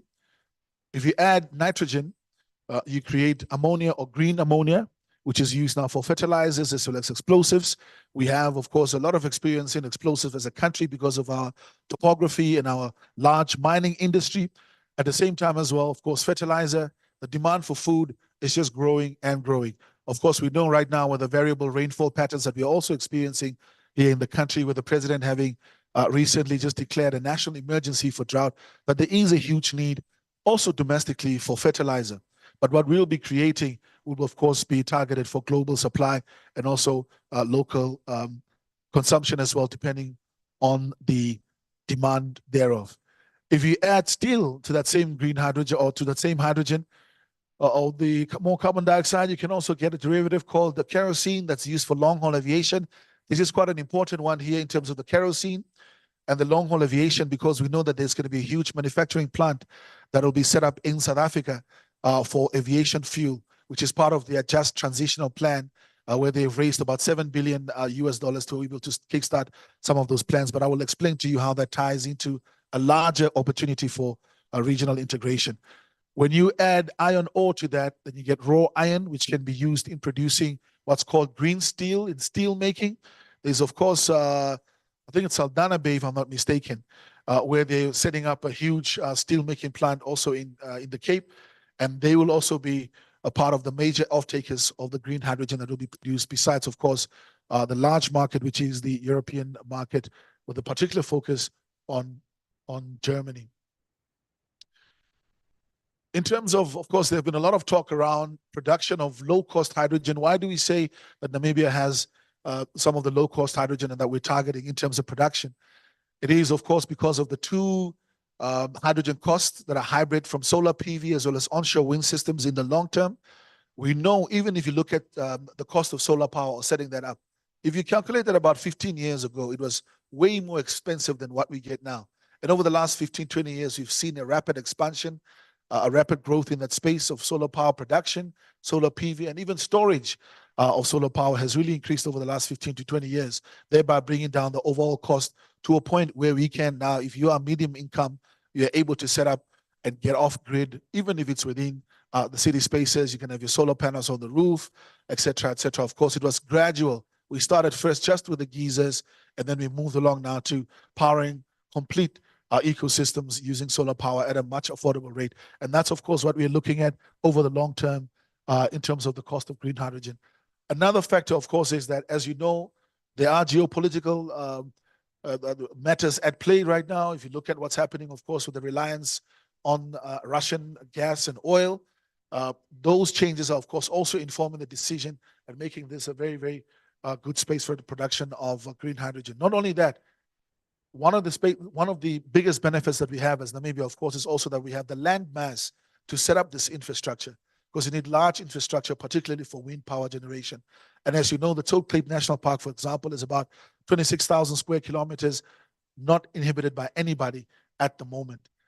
So that, of course, also offers us that land space. As you know, Namibia is the second least densely populated country in the world, behind Mongolia. So that, of course, gives us a benefit. We know other regions are also producing, but they don't have the land mass that we have as a country. And this really just puts it into perspective. Namibia is a key supply hub for green hydrogen products. Up here, if you look at the four quadrants, this is basically the demand for hydrogen, where the highest demand for hydrogen is. China has the highest demand for hydrogen, but at the same time, they also have production capabilities, but they have some shortcomings there, particularly in terms of land mass. And that's, of course, also a reliable source of sunlight throughout the year. You know that they are plagued by air population as well. That makes it very, very difficult in that respect. European Union has made their demands very, very clear in terms of green hydrogen requirements for that.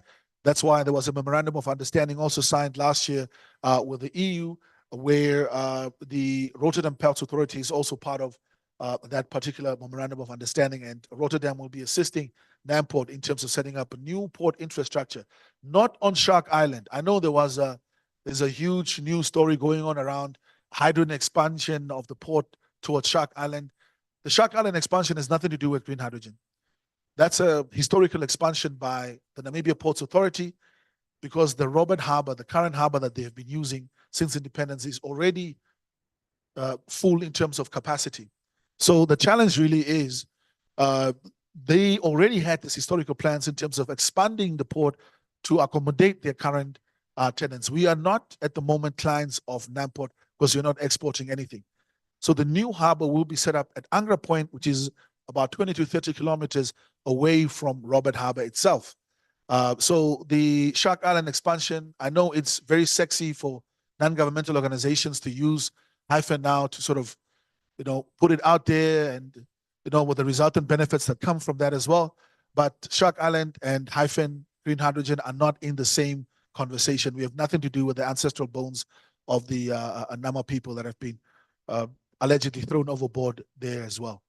So I just wanted to get that out of the way. So in terms of the global outlook, major offtake, of course, from the European Union, they have put in quite a number of commitments, as well as also backed up in terms of their support for the industry. $1 billion agreement signed with government towards the end of last year already, alongside Belgium and others, supporting with close to 200 Namibians sent abroad to go and study programs that are related to green hydrogen at postgraduate level. That's for masters and PhD through SASCAL, who is, of course, the ones that are managing that.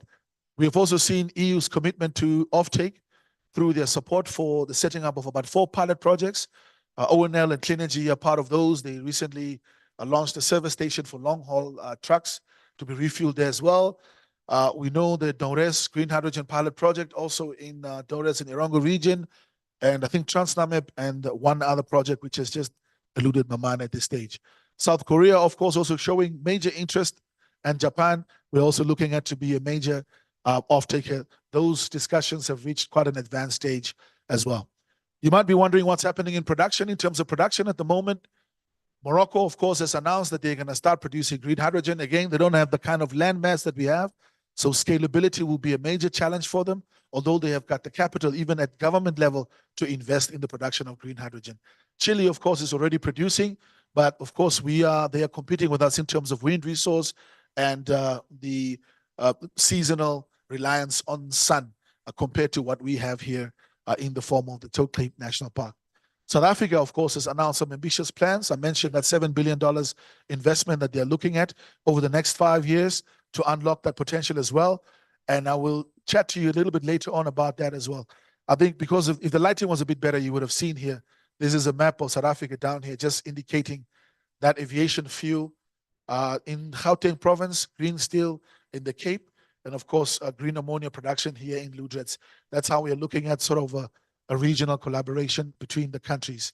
And then, of course, the likes of Australia and others are trying to come to the party as well. In terms of the project overview, I think this slide really gives you a full idea of what the project is about and how it looks like. I explained a bit earlier on what makes us an ideal candidate for global, or to become sort of a global hub for green hydrogen production. The sun, the solar power that we have there is the 3rd best in the world, uninterrupted throughout the 12 months, all 4 seasons. And down here in Lüderitz is, of course, where the project is going to be set up. That space is the Toe Cape National Park. In terms of the landmass size for Toe Cape National Park, about 20,000 square kilometers is what government is going to avail for the production of green hydrogen in the long term. And out of that, about 4,000 square kilometers is what they have availed, the 2 land parcel, Springbok and Dolphin, for the production of green hydrogen for Hyphen, which Hyphen won through a competitive bidding process. So what exactly is the plan? The ambitions, of course, the targets are very ambitious, but if we're looking at a production, or not only production, but industrialization of Namibia, we have to set some ambitious targets for ourselves and see how far we can go in terms of knocking those down. It's going to be fully vertically integrated and one of the world's lowest cost production sites. We're looking at about 3.5 gigawatts of solar power, and then 4 gigabytes targeted of wind power, capacity factor at about 60%. Then we're looking at about electrolyzer setting up at 3 gigawatts. It will be a two-phase construction of the electrolyzer. The first one will be 1.5 gigawatts, and then that will allow us to export about 1 million tons of green ammonia. And then the second phase will be 1.5 gigawatts, bringing the total to about 3 gigawatts of electrolyzer.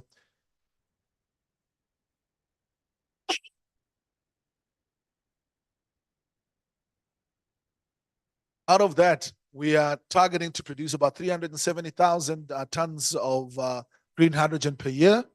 And then, is it to wear a mask? I think COVID is over now, the commotion. Oh, okay. I was wondering what the commotion is about. I think we're fine with COVID now, isn't it? And then obviously after that 370,000 green hydrogen, we use that by adding nitrogen to then create about 2 million tons of green ammonia at full capacity. And that can be expanded to about 6 million tons per annum by 2030, provided, of course, all things remain equal, or as accountants will say, ceteris paribus. The major outcomes of this resultant will be about 15,000 employed during construction of about 4 to 5 years, because there's a number of pieces that need to be constructed. The solar power, the solar park, the wind farm, the electrolyzer, the ammonia synthesis plant, as well as a desalination plant that will create, of course, this ammonia, and then the port infrastructure. All of that together brings us to that 15,000. Somebody was saying, yeah, but how can one electrolyzer plant require 15,000 people? Those jobs are a combined of all of those facilities that need to be constructed. And then we are looking at about 3,000 to be employed in all of those facilities. Some of them are co-owned by NAMPORT and government. And then 30% of local content is what we're targeting in terms of supply chain. We're saying the value of the project is 10 billion, and about 3 billion of that must be spent in Namibia. That's the target that government has set for Hyphen. In terms of the ownership structure, I know there have been a lot of questions around this. The ownership structure, there is from two sides, of course. On one end, we have the co-sponsors, Enertrac, GmbH, and Nicholas Holding. Enertrac, of course, from Germany, and Nicholas Holding. They have a 50% share in 76% of Hyphen. Enertrac basically right now was established in 1993, and they have been a renewable energy producer for the last 31 years. They started producing or set up their initial plans for green hydrogen in 2005 and started producing in 2011. So Enertrac has been producing green hydrogen for the last 13 years. Nicholas Holding, of course, is a project management firm that helps raise capital for large-scale infrastructure development projects such as this as well, listed on a number of stock exchange. And they own 76% of the project. Government, on the other hand, has that option of the 24% that they're going to pick up. I just want to make it very clear that there's no public funding that has been spent so far on the Hyphen project. Government has not spent any money on this project. This 24% that they are going to acquire will be through funding that was provided, I think, by Belgium and the European Union. They're assisting with that funding to set up a fund, a climate fund manages, environmental investment fund, which is responsible, of course, locally for raising money for sustainable funding or sustainable management of natural resources. And those two are plowing into SDG Namibia One Fund that will be owning the 24% on behalf of government. But the cash that will be used to purchase that will not come from government. That's already been provided by Belgium and the European Union through a grant fund that's being managed by climate fund managers. I hope that makes it very, very clear. And of course, that makes up the 100% of Hyphen. Of course, there will be significant benefits for Namibia and government. I'll share that a little bit later on. But from a private business perspective, the benefit is the close alignment, of course, between government and project sponsors. That's very, very important. Looking at the size of the project and the fact that we are being financed, of course, on international markets as well, using World Bank standards, IFC standards, based on which the project is being built. So it's very, very important for us as a private company to have that sort of close alignment there as well. That brings about those sort of significant benefits, but not the financing or the equity buying from government using private capital or using public capital. So this is the layout of the project, how it looks like. These are the 2 land parcels that I mentioned to you. The total size of the park, of course, is about 26,000 square kilometers. About 20,000 of that is going to be intended for green hydrogen production. 2,000 square kilometers each of the land parcels here, Springbok and Dolphin land parcel. So this is how it looks like. Ludwitz is located up there. Shark Island is somewhere there by the corner. Down here is where we're looking at the Angra Point for the ammonia synthesis plant and desalination. Then we are looking at running about 72 kilometers into the park for the electrolysis that will be set up there, the electrolyzers, 1.5 gigabytes each or gigawatts each. And then, of course, you see the solar parks there and then the wind farm. The ones that will take up most of the footprint will be the wind turbines that will be about 800 to 900 meters apart from each other, roughly about 1 kilometer. So they will be the ones to take up most of the land mass of the footprint. But because of the spacing in between, there's of course still room for biodiversity to continue flourishing in that space. And then we see here, of course, the wind turbines, as I mentioned, the solar PV arrays, electrolyzer site. Once it's done there, green hydrogen back to Angra Point, where it will be turned into our green ammonia. The electricity, the surplus electricity that comes from there will connect at the substation there by NamPower.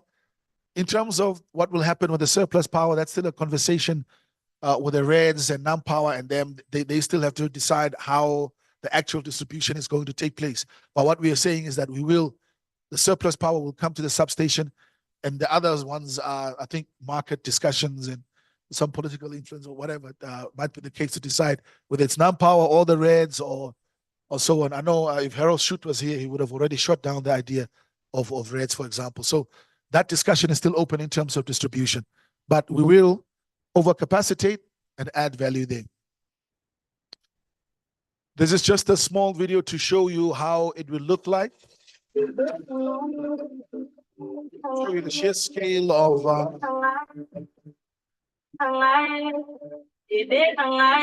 so you can see the distance of the solar or the wind turbines. How big the solar plants are going to be. Electrolyzers, production of green hydrogen. There's the desalination water. And then the second one that's taking back to green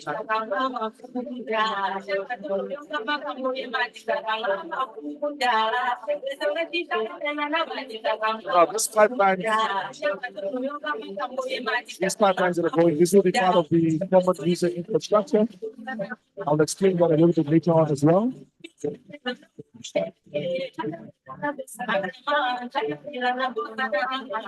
the ammonia synthesis plant. Desalination as well.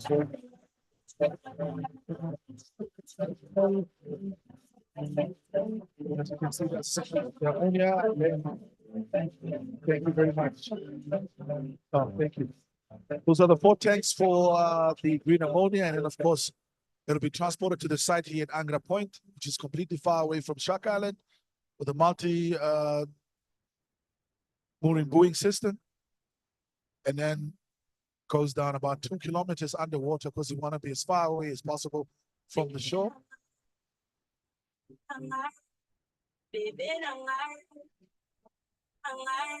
Of course, that'll be uploaded for export wherever it might go. The main plan right now, of course, is offtake to Europe through the port of Rotterdam, as well as South Korea that will also be getting it from the port of Rotterdam. So it's a very, very ambitious project in terms of the sheer size. That's why we're saying about 15,000 Namibians, more or less, will be required to set that project up. In terms of when we're saying fully integrated and some of the common user infrastructure, I just want to talk you through how the infrastructure is going to be built and who owns what. As you can see here, We've got the hyphen land parcels, the 2 land parcels, the Springbok and Dolphin, where you'll have the solar park set up, the wind farms set up, the electrolyzer side, of course, substation for storage. The electrolyzer is there. And then the yellow shows the renewable energy movement through the transmission grid. The green pipe shows the green hydrogen. And the blue shows now the desalinated water from the desalination facility going through the pipelines, through the common use infrastructure, to the electrolyzer. Synthesis happens. And of course, you've got the additional power from the substation this direction. And then the green hydrogen being pumped back into that smaller pipeline that we saw there, back to the ammonia plant, production of ammonia, storage of ammonia, then multi-buoy mooring system, and then shipped off to Rotterdam and other destinations for export. Here, of course, there will also be a substation, as you know already, that's coming from the Trans-Summit grid, and we'll be plugging in there to connect, to share the additional power that will be coming from the production of solar and wind energy there as well. So very, very straightforward in terms of that generation. And this is basically just the diagram flow of how it looks like. In terms of the common user infrastructure, this is a very, very important one. What we're looking at right now is to overcapacitate those pipelines so that other projects, when the other land parcels of about 60,000 square kilometers are made availed by government for bid, new developers can also plug into the same infrastructure to avoid the land footprint that will be left and to reduce, of course, the effects on the environment there as well. And this will be co-shared and, of course, managed by government. It's within the FIA agreement. Those details of the common user infrastructure are also included there. And that's the reason why the bill of about $10 billion that we're looking at in terms of the cost is what it is, because we are also co-developing common user infrastructure in collaboration with government to make sure that the industry is already unlocked for all the other developers that are going to be coming in. And for them, the costs are going to be much lesser compared to what Hyphen is putting forward. In terms of how it looks like, there it is. Those are the 2 land parcels, 2,000 square kilometers each. This is the complete strip the government is planning for green hydrogen production as part of what they call the Southern Corridor Development Initiative. So there's only 4,000 square kilometers that was allocated to us. About 14,000 to 16,000 square kilometers actually are still left behind by government to allocate. So these land parcels will still be put out on bid, and other developers can bid and become part of that, and of course set up their hydrogen production plants there as well. But the importance of this is, again, those pipelines that I was talking about, the common user infrastructure, they will be running back to Lüderitz, from Lüderitz to our site, and then continue all the way down to South Africa. And this is how it plugs into the rest of the discussion for South Africa. There will, of course, be production in Cape Town in terms of steel making. Saldanha Bay will also be a very, very important one for export. Bochum Bay for these developers that come in and join in a little bit later on. And this is 8 to 10 years from now. When they fill up that space, they will be able to use their common infrastructure to also use this facility here at Bochum Bay for export as well, outside of just Lüderitz. That's the reason why we're saying we're considering all of this within a wider context in terms of lowering costs. And then the South African government has already committed to developing common user infrastructure within the country leading up to Johannesburg and, of course, Secunda, where there will be an aviation fuel manufacturing plant. It's already there. It will just be expanded and scaled up to size to be able to take up some of the green hydrogen that we will be producing. So we are just not producing for export to regional or to continental markets in Europe, but of course also here close by to South Africa. It's a public document. I will avail the presentation to you as well for your consumption. In terms of the demand globally and why we are starting off with such a large scale, this is just an indication of what we'll be producing in total compared to what the demand is at the moment and what the potential could be for green hydrogen. So we're looking at, our government is having an ambitious target basically of about 15 million tons. That's the target that they're looking at. By the time all 3 of these valleys are fully operational, and that will of course take its time. So this is just a small start for us to be able to feed into these ambitious plans by government. In terms of the surplus, there will be surplus electricity generated from the project to be supplied to NamPower, and water to be overscaled, of course, to be supplied to NamWater to help meet Luderit's growing needs as well. Currently, in terms of water, they're using fossil fuel water extracted from an aquifer, which is close to full capacity. We are able to overscale and assist with that desalinated water. Proposed scale would seek to ensure that growth of Luderitz is serviced by desalinated water and not drawing an existing limited resource. Same thing with electricity. We know, of course, our reliance of about 40% of electricity from South Africa. As we know, that sort of reliance poses multiple risks, including security risk. We saw already almost a diplomatic matter ensuing between South Africa, Namibia, and India during COVID, when it was the issue around the export of vitamin C's. Remember when there was a shortage, they wanted to withhold the export while there are already long-standing international agreements in place for the supply of vitamin C to Namibia, for example. And we almost had a diplomatic issue because of that. So to avoid such in the future, we are seeing how we can assist in terms of that power generation. What is the current project status? In terms of the project status, it's a proudly Namibian team. I think it's about 25 now across 2 offices. And we're looking at about a total of 60 people that are working on the project, if you include now some of the owner's engineer and consultants that are attached to the project. And this is, of course, the group of Namibians, all of them Namibian here, except for this good-looking guy here, Marco Raffinetti, who is South African, born and raised, has operated. He also went to high school here for a number of years in Namibia. But besides him, everybody else here are Namibians. Tony Bierkes, native from Rehoboth. This handsome fella, the one standing and talking to you here, born and raised in Windhoek. Victoria, who's laughing when I said handsome? Are we? So Victoria Peters, of course, also here. She's from the South as well, a long-standing HR practitioner. Titus Kanyanda is responsible for finance. Jan Berend Skipper, of course, proudly born and raised here in Namibian as well. He's responsible for the project development at technical level. He's currently technical lead at Hyphen. And of course, so the team continues.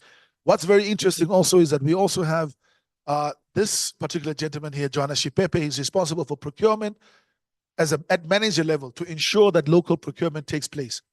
And then, where's the other one? Yes, this gentleman down here, Martin Wilkinson, of course, also a Namibian, spent most of his life in the Kavango regions. He's an expert in terms of the training authorities in our country.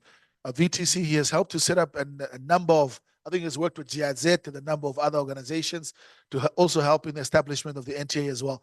He was employed as a manager to be responsible for training and upskilling to make sure that we meet the local employment targets for Namibians. This is the Luderitz office being headed by Ms. Victoria de Klerk, a native of Luderitz. All of them from the Luderitz office come from there. And we, of course, part of our philosophy is to make sure that we employ locals from the southern regions in that part of the country. This basically gives you a layman's, not a layman's, but basically a lay of the land, an overview of what has been happening so far. In terms of the early project de-risking, there was a lot of technical work that was being done. Pre-feed for solar power. We know, of course, we've got a lot of experience in engineering and solar powers. Wind production or wind farm production as well. We've also done a lot of pre-feed work in terms of that space. In the environmental space, baseline data collection has been completed and analyzed. Of course, we are working in connection with the World Bank, and our environmental studies are also being conducted according to the IFC standards because of the financing requirements, because of the scale of the project once again. So not only are we following the Parks Management Plan and the Environmental Management Act 7 of 2007 of Namibia, but we are at the same time also following global standards, the highest international standards for financing projects in environmentally sensitive areas, which are, of course, from the IFC by the World Bank. In terms of engineering, quite a lot has happened here. I don't want to, the actual engineer, JB, is not here, so I'm not going to go into detail. But we are currently into FEED with a lot of the items. FEED, of course, standing for front-end engineering design. For a lot of you that are technical in this room, you'll be aware of what I'm referring to. ILF has been appointed as the owner's engineer, and they've completed a basis of designs, block flow, process flow diagrams, and overall layout in terms of how the project would look like. The port master plan is, of course, also being completed with a budgeting study to develop, or bridging study to develop final technical feed. And then, of course, early engineering has already started.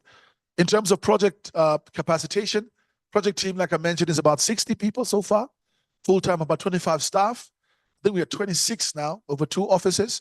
90% of those, well, maybe 99% Namibians. Project management systems are up already. Offices have been opened. This is just a picture of Honorable Obed Ganjode, who is the chairperson of the Green Hydrogen Council, and of course, also the Minister for Economic Planning, basically heading the NPC, opening up our offices in Windhoek. And then the MetMast installation that took place, construction of about 10 new MetMasts erected, was launched by the president. The MetMast will measure the potential of the wind power in the park. In terms of the solar energy and the sun's potential, we know already. We have got so much data for that. But for the wind power, we had to set up the MetMast at a cost of about 2 million euros. It's the largest wind measuring campaign in the world right now. And it will be working over 12 months, started already in April, concluding next year, April, to be able to give conclusive data in terms of the potential, particularly for, of course, commercial reasons, to make sure that we also still bring down the cost and viability of the project. Those MetMasts will also be measuring data in terms of birds. I think aviofauna is the word that you use in environmental management. So it will also measure the bat movement and the bats' activities there as well, to give a bit of an idea of what else we can do to mitigate environmental impact. There's also been significant progress being made over about 5 work streams in hyphen or departments. And like I said, we are lifting the corporate veil to show you a little bit inside of what we are doing as an organization, because of the fact that the project has so much public interest. So under procurement, the procedures for the project have been developed. EPC early engagement has taken place. Of course, hyphen is not going to give out contracts to SMEs, et cetera, It will be, because of the sheer scale of the project, be handled at EPC level. The first meetings of potential EPCs have already taken place. RFA has been launched. RFQ is planned to be launched as well in the last quarter of 2024. Progress, of course, is taking place in as far as that concerned. For procurement for Namibian businesses, we've also started with what we're calling the Business Incubation Forum. There was one held 2 weeks ago, the first one with the Construction Industry Federation, as well as the Renewable Energy Association of Namibia. The next one will be with the Namibia Chamber of Commerce and Industry. And what happens at this incubation forums is basically the whole project is broken down into the different packages: road construction, housing construction, accommodation, the campsite where workers are going to stay, the water that will be required, the desalination plant, the solar power plant, the wind turbines, how many will be needed, how many blades, how many maintenance, et cetera, et cetera. Then we also engage the potential service providers or the businesses, the Namibian businesses, on finding out which ones have already worked on projects that are, for example, IFC standard certified, or that have been financed by the World Bank, et cetera, et cetera. And that process is what we're going to use, of course, to give a comprehensive RFI to the EPCs, so that they make sure that there is a target for them to employ or to subcontract Namibian companies in different aspects of the project to benefit and to meet that 30% target of local procurement. On the socio-economic development side, or the environmental studies, not to skip that one, International Environmental Consultancy, SLR, has been appointed. SLR is the ones that are, of course, going to oversee the environmental and social impact assessment alongside our internal team. Baseline studies have already commenced to be optimized for the project. IFC engagement have already, of course, started, took place in March 2024. Positive feedback results. They will be joining us here, I think, in the next 2 months. If I'm not mistaken, I think Sheldon can assist with that, from the World Bank, for the full the ESIA process to commence in early 2024. Basically, we're looking at about end of July 2024 for that process to start.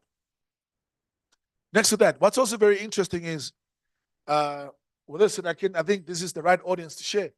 In terms of this, when we started with this, I think, I know there was a report that was mentioned by the Chamber of Environment. We had invited the Chamber and Dr. Chris Brown to be part of the process to form an advisory board to supervise the environmental impact assessment and the work that Hyphen will be doing. That offer was made.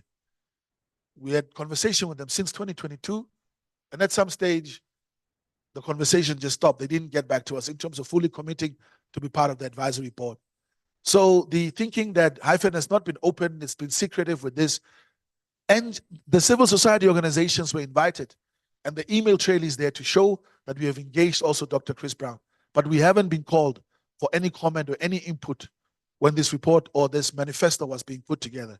There was no input from our side as Hyphen. And that, of course, just leaves the question, what is the true intention of what we are trying to put out if we're putting out a manifesto, which is not a scientific report, out that has got such damning allegations and such sensitive and emotive language that is being used to put this report forward. We have asked them to be part of that and set up an advisory board. That's the level of transparency that we're looking at. So we want to shoot down a project that's looking at socioeconomic development by not trying to get involved, completely removing ourselves and throwing stones from the outside. I would leave you with the judge of that at the end of the presentation. We have the socioeconomic development conversation, of course, going on as well. We launched the socioeconomic development with roadshows already in 2023. Komas region, Harta, Haras, Kavango, Central North have already been covered. About 6 regions, we're continuing with that. Next month, or end of this month, on 19th, we're doing 4 more regions, and we'll conclude it by the end of July. Baseline studies in terms of socioeconomic development are still being done. Urban Econ has been appointed, and studies have commenced to look at employment, skills, and economic impact assessments in those spaces as well. For example, for this is not required. We don't need this to have the project off the ground as a private company. But again, because of the huge impact that it has and the sheer scale, it's important to implement these sort of studies so that we make sure that it's very, very effective in terms of meeting the targets that have been set by government as well. Town planning studies have, of course, also been conducted. Salient is appointed to support joint coordination with government. Hyphen is paying for those consultants to assist government in terms of the town transformation for Ludritz and Aus. And they are working with the Ministry of Urban and Rural Development to be able to work on that plan. Again, not required in a traditional sense of a project of this nature, but because of the sheer size of it, it's important that we look at it holistically as a national development project. And then, of course, sovereign offtake support application for strategic foreign project status in Germany. That is actually not pending. That has been provided. We need to actually just update that slide there. Sheldon, going forward.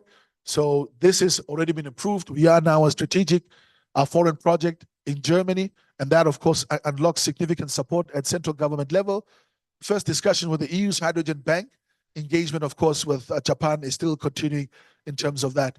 And that's at a sovereign offtake mechanism support level from G2 government to business level. And then offtake agreements, MOU signed with potential clients, RWE, Itochu from Japan, Aproteam from Korea, UK one is still a bit confidential. They're tying up some loose ends, and then offtake market screening is completed, and a wide range of potential off-takers are part of that conversation.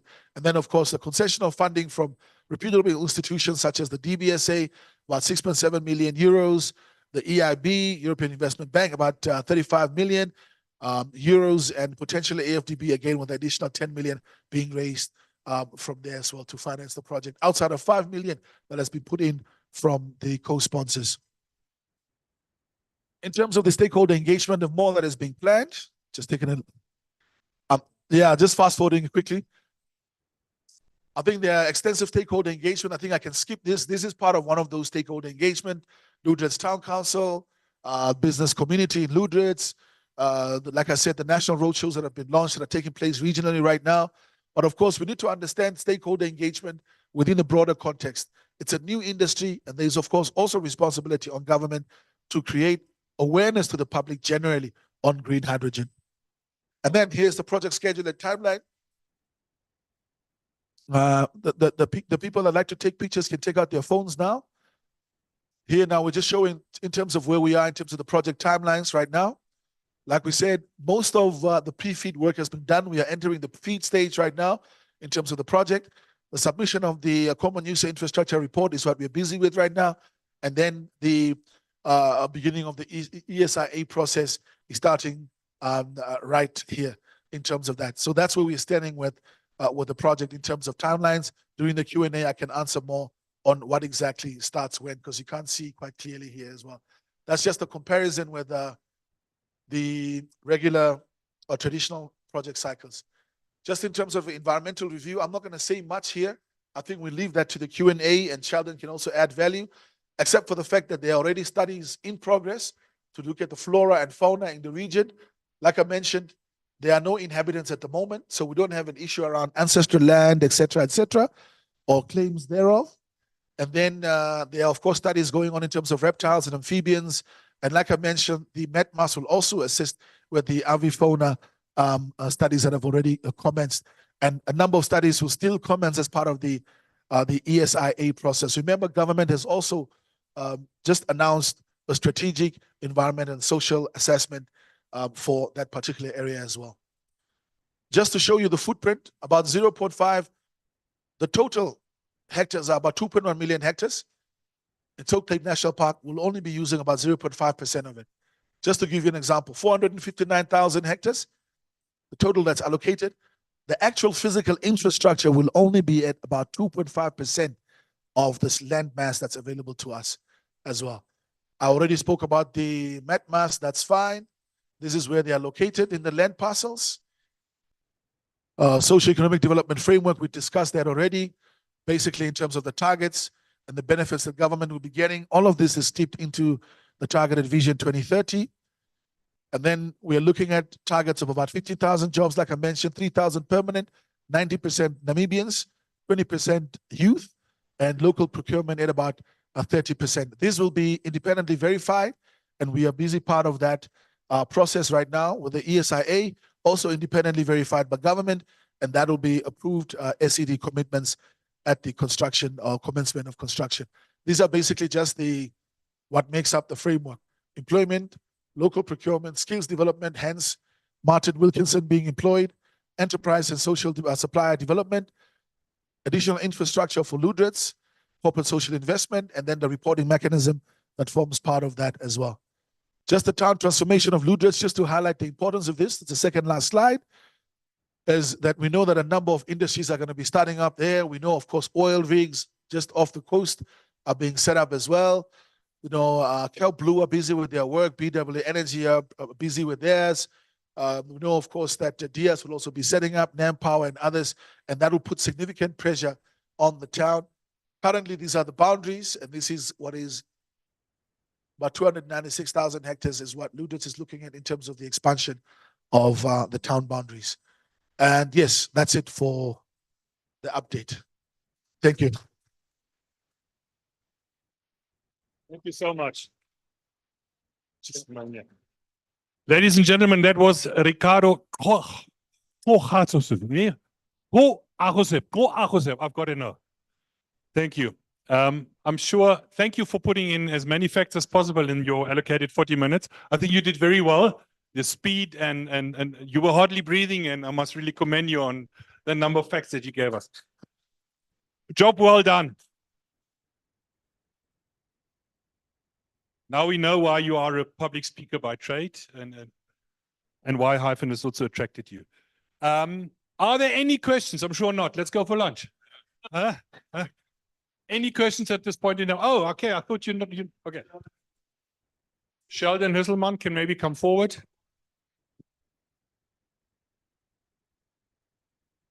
Please keep your questions short and to the point. No big background information, please. Okay. Hyphen is only a special purpose vehicle. It is not the investor into the huge thing. So how do you scale the probability that from the special purpose vehicle, we will have a full-sized project where international investors really will invest. Is the question? Yeah, Yeah. the probability that from the special purpose vehicle hyphen, we will have that project as it was given. I think there's a registered company, if I'm not mistaken. So Hyphen is a fully incorporated company in Namibia. It's registered and fully incorporated according to the Companies Act of 2008, if I'm not mistaken. Yeah, so it's fully registered. You know, the term special purpose vehicle sometimes is used loosely.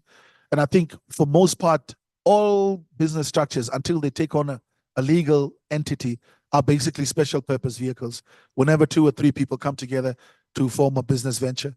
But this is incorporated according to the laws of Namibia and operate according to those laws. Namibian Companies Act, yeah. Another question here from the lady.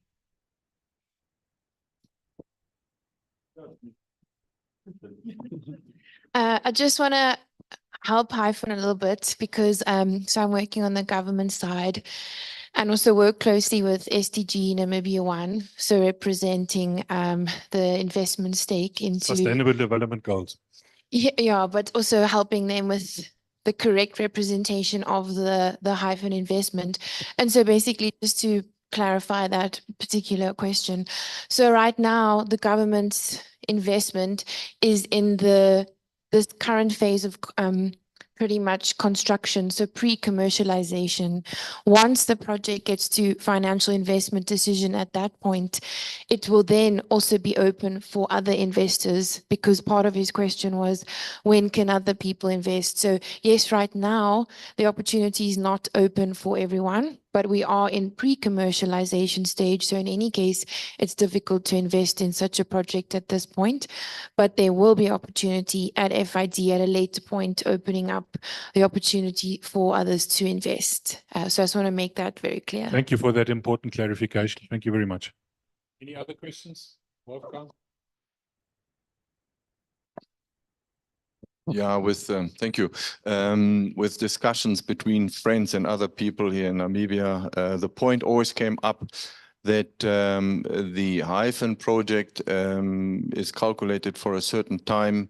I mean, we all know solar panel lasts maybe 25 years, 30 years. All right. Now, that huge project, if after 30 years now the solar panels, for example, must be either removed or renewed, which would be a hell of an investment.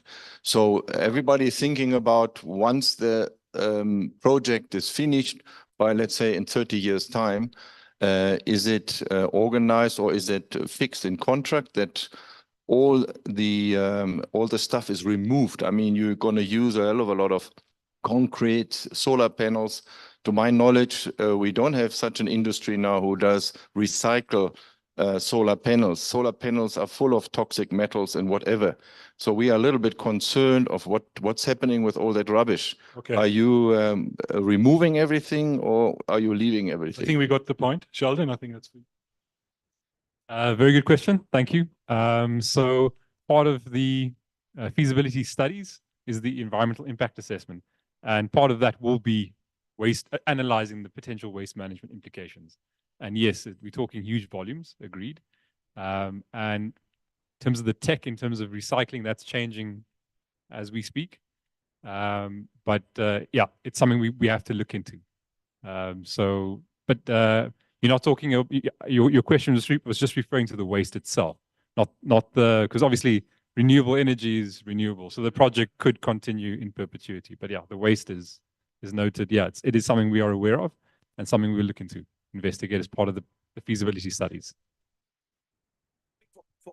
For all intents and purposes, after the 40 years, the project will definitely continue. I think it will be a matter of looking at, which panels need to be replaced, et cetera, et cetera. And as part of any industry, it has a certain amount of lifespan. And then you start planning, of course, for, do we rehabilitate certain spaces? Do we close this down? Do we scale it down or up or even much bigger? Where do we replace? Where do we maintain? I think that's a natural outcome of any project of this magnitude to be able to handle. But since the water and the sun haven't left us for the last, I don't know how many 100 years, I think there's a good chance that we should be in business for a long time. Thank you. Like your sense of humor. Adds a lot of spice to the debate and the dialogue. Any other questions? Mr. Iyalo? I think I just want to know what's the strategy with regard to the mining licenses that are dotted over the park, conflict of land use going forward. That's one. And secondly, given the footprints that you've stated that it's only about maybe 5 or 10% of the land that will be used for development. When you put solar arrays, they tend to cover a massive space, and that can hinder on movement of whether it's land, animals, or anything like that. How do you manage that on a park? Any takers? So just on your first question on the mining licenses, that is something that is that the government is aware of, and as part of their plans, they're looking into this and engaging with the various stakeholders in the space, and it is something which they're actively working on. But that's not something which Hyphen is responsible for resolving. It is something, a responsibility which sits with government. So that is, they are aware of that. It's all part of the agreement and the feasibility implementation agreement, and that is government's responsibility. So just on the mining licenses, it's that. I don't know if you want to say anything else there. And then on the solar panels, if I understand correctly, you're saying that the land take is quite significant, and is your question relating to the environmental damage, or?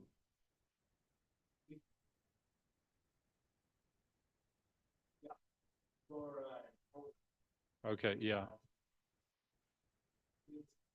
Yes. Yes. Okay. Space. Yeah.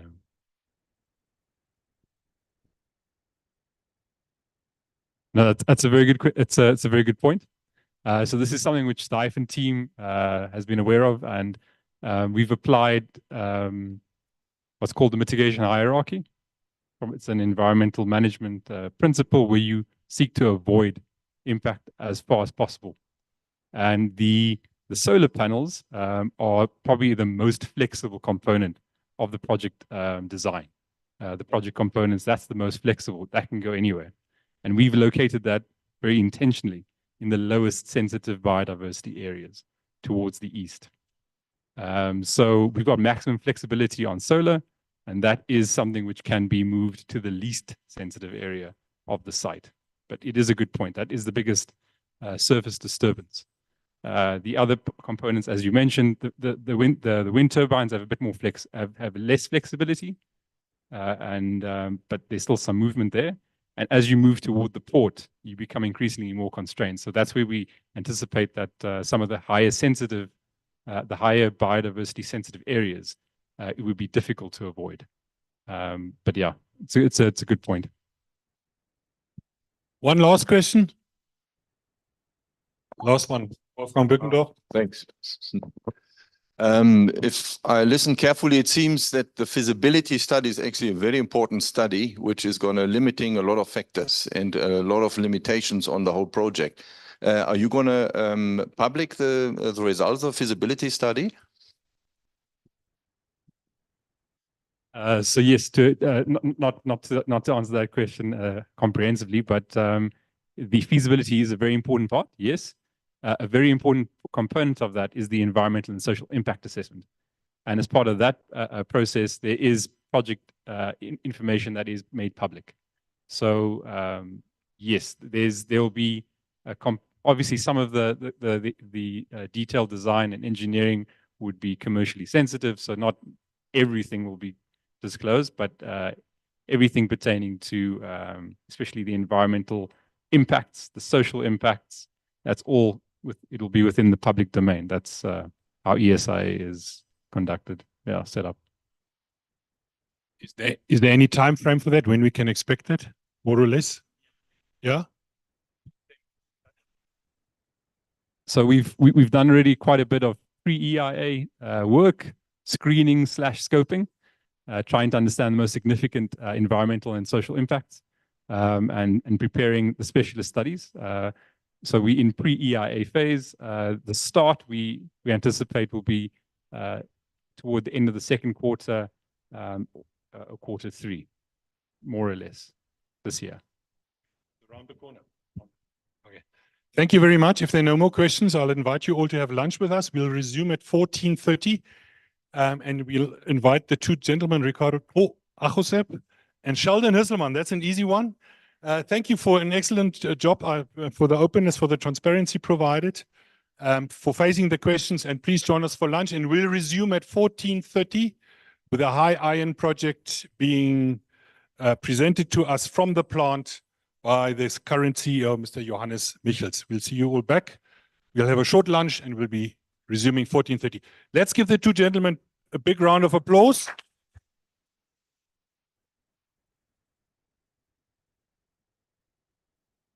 Unfortunately, you will have to share the chocolates, and each one of you will have to take one book and then maybe swap afterwards. But thank you for being here.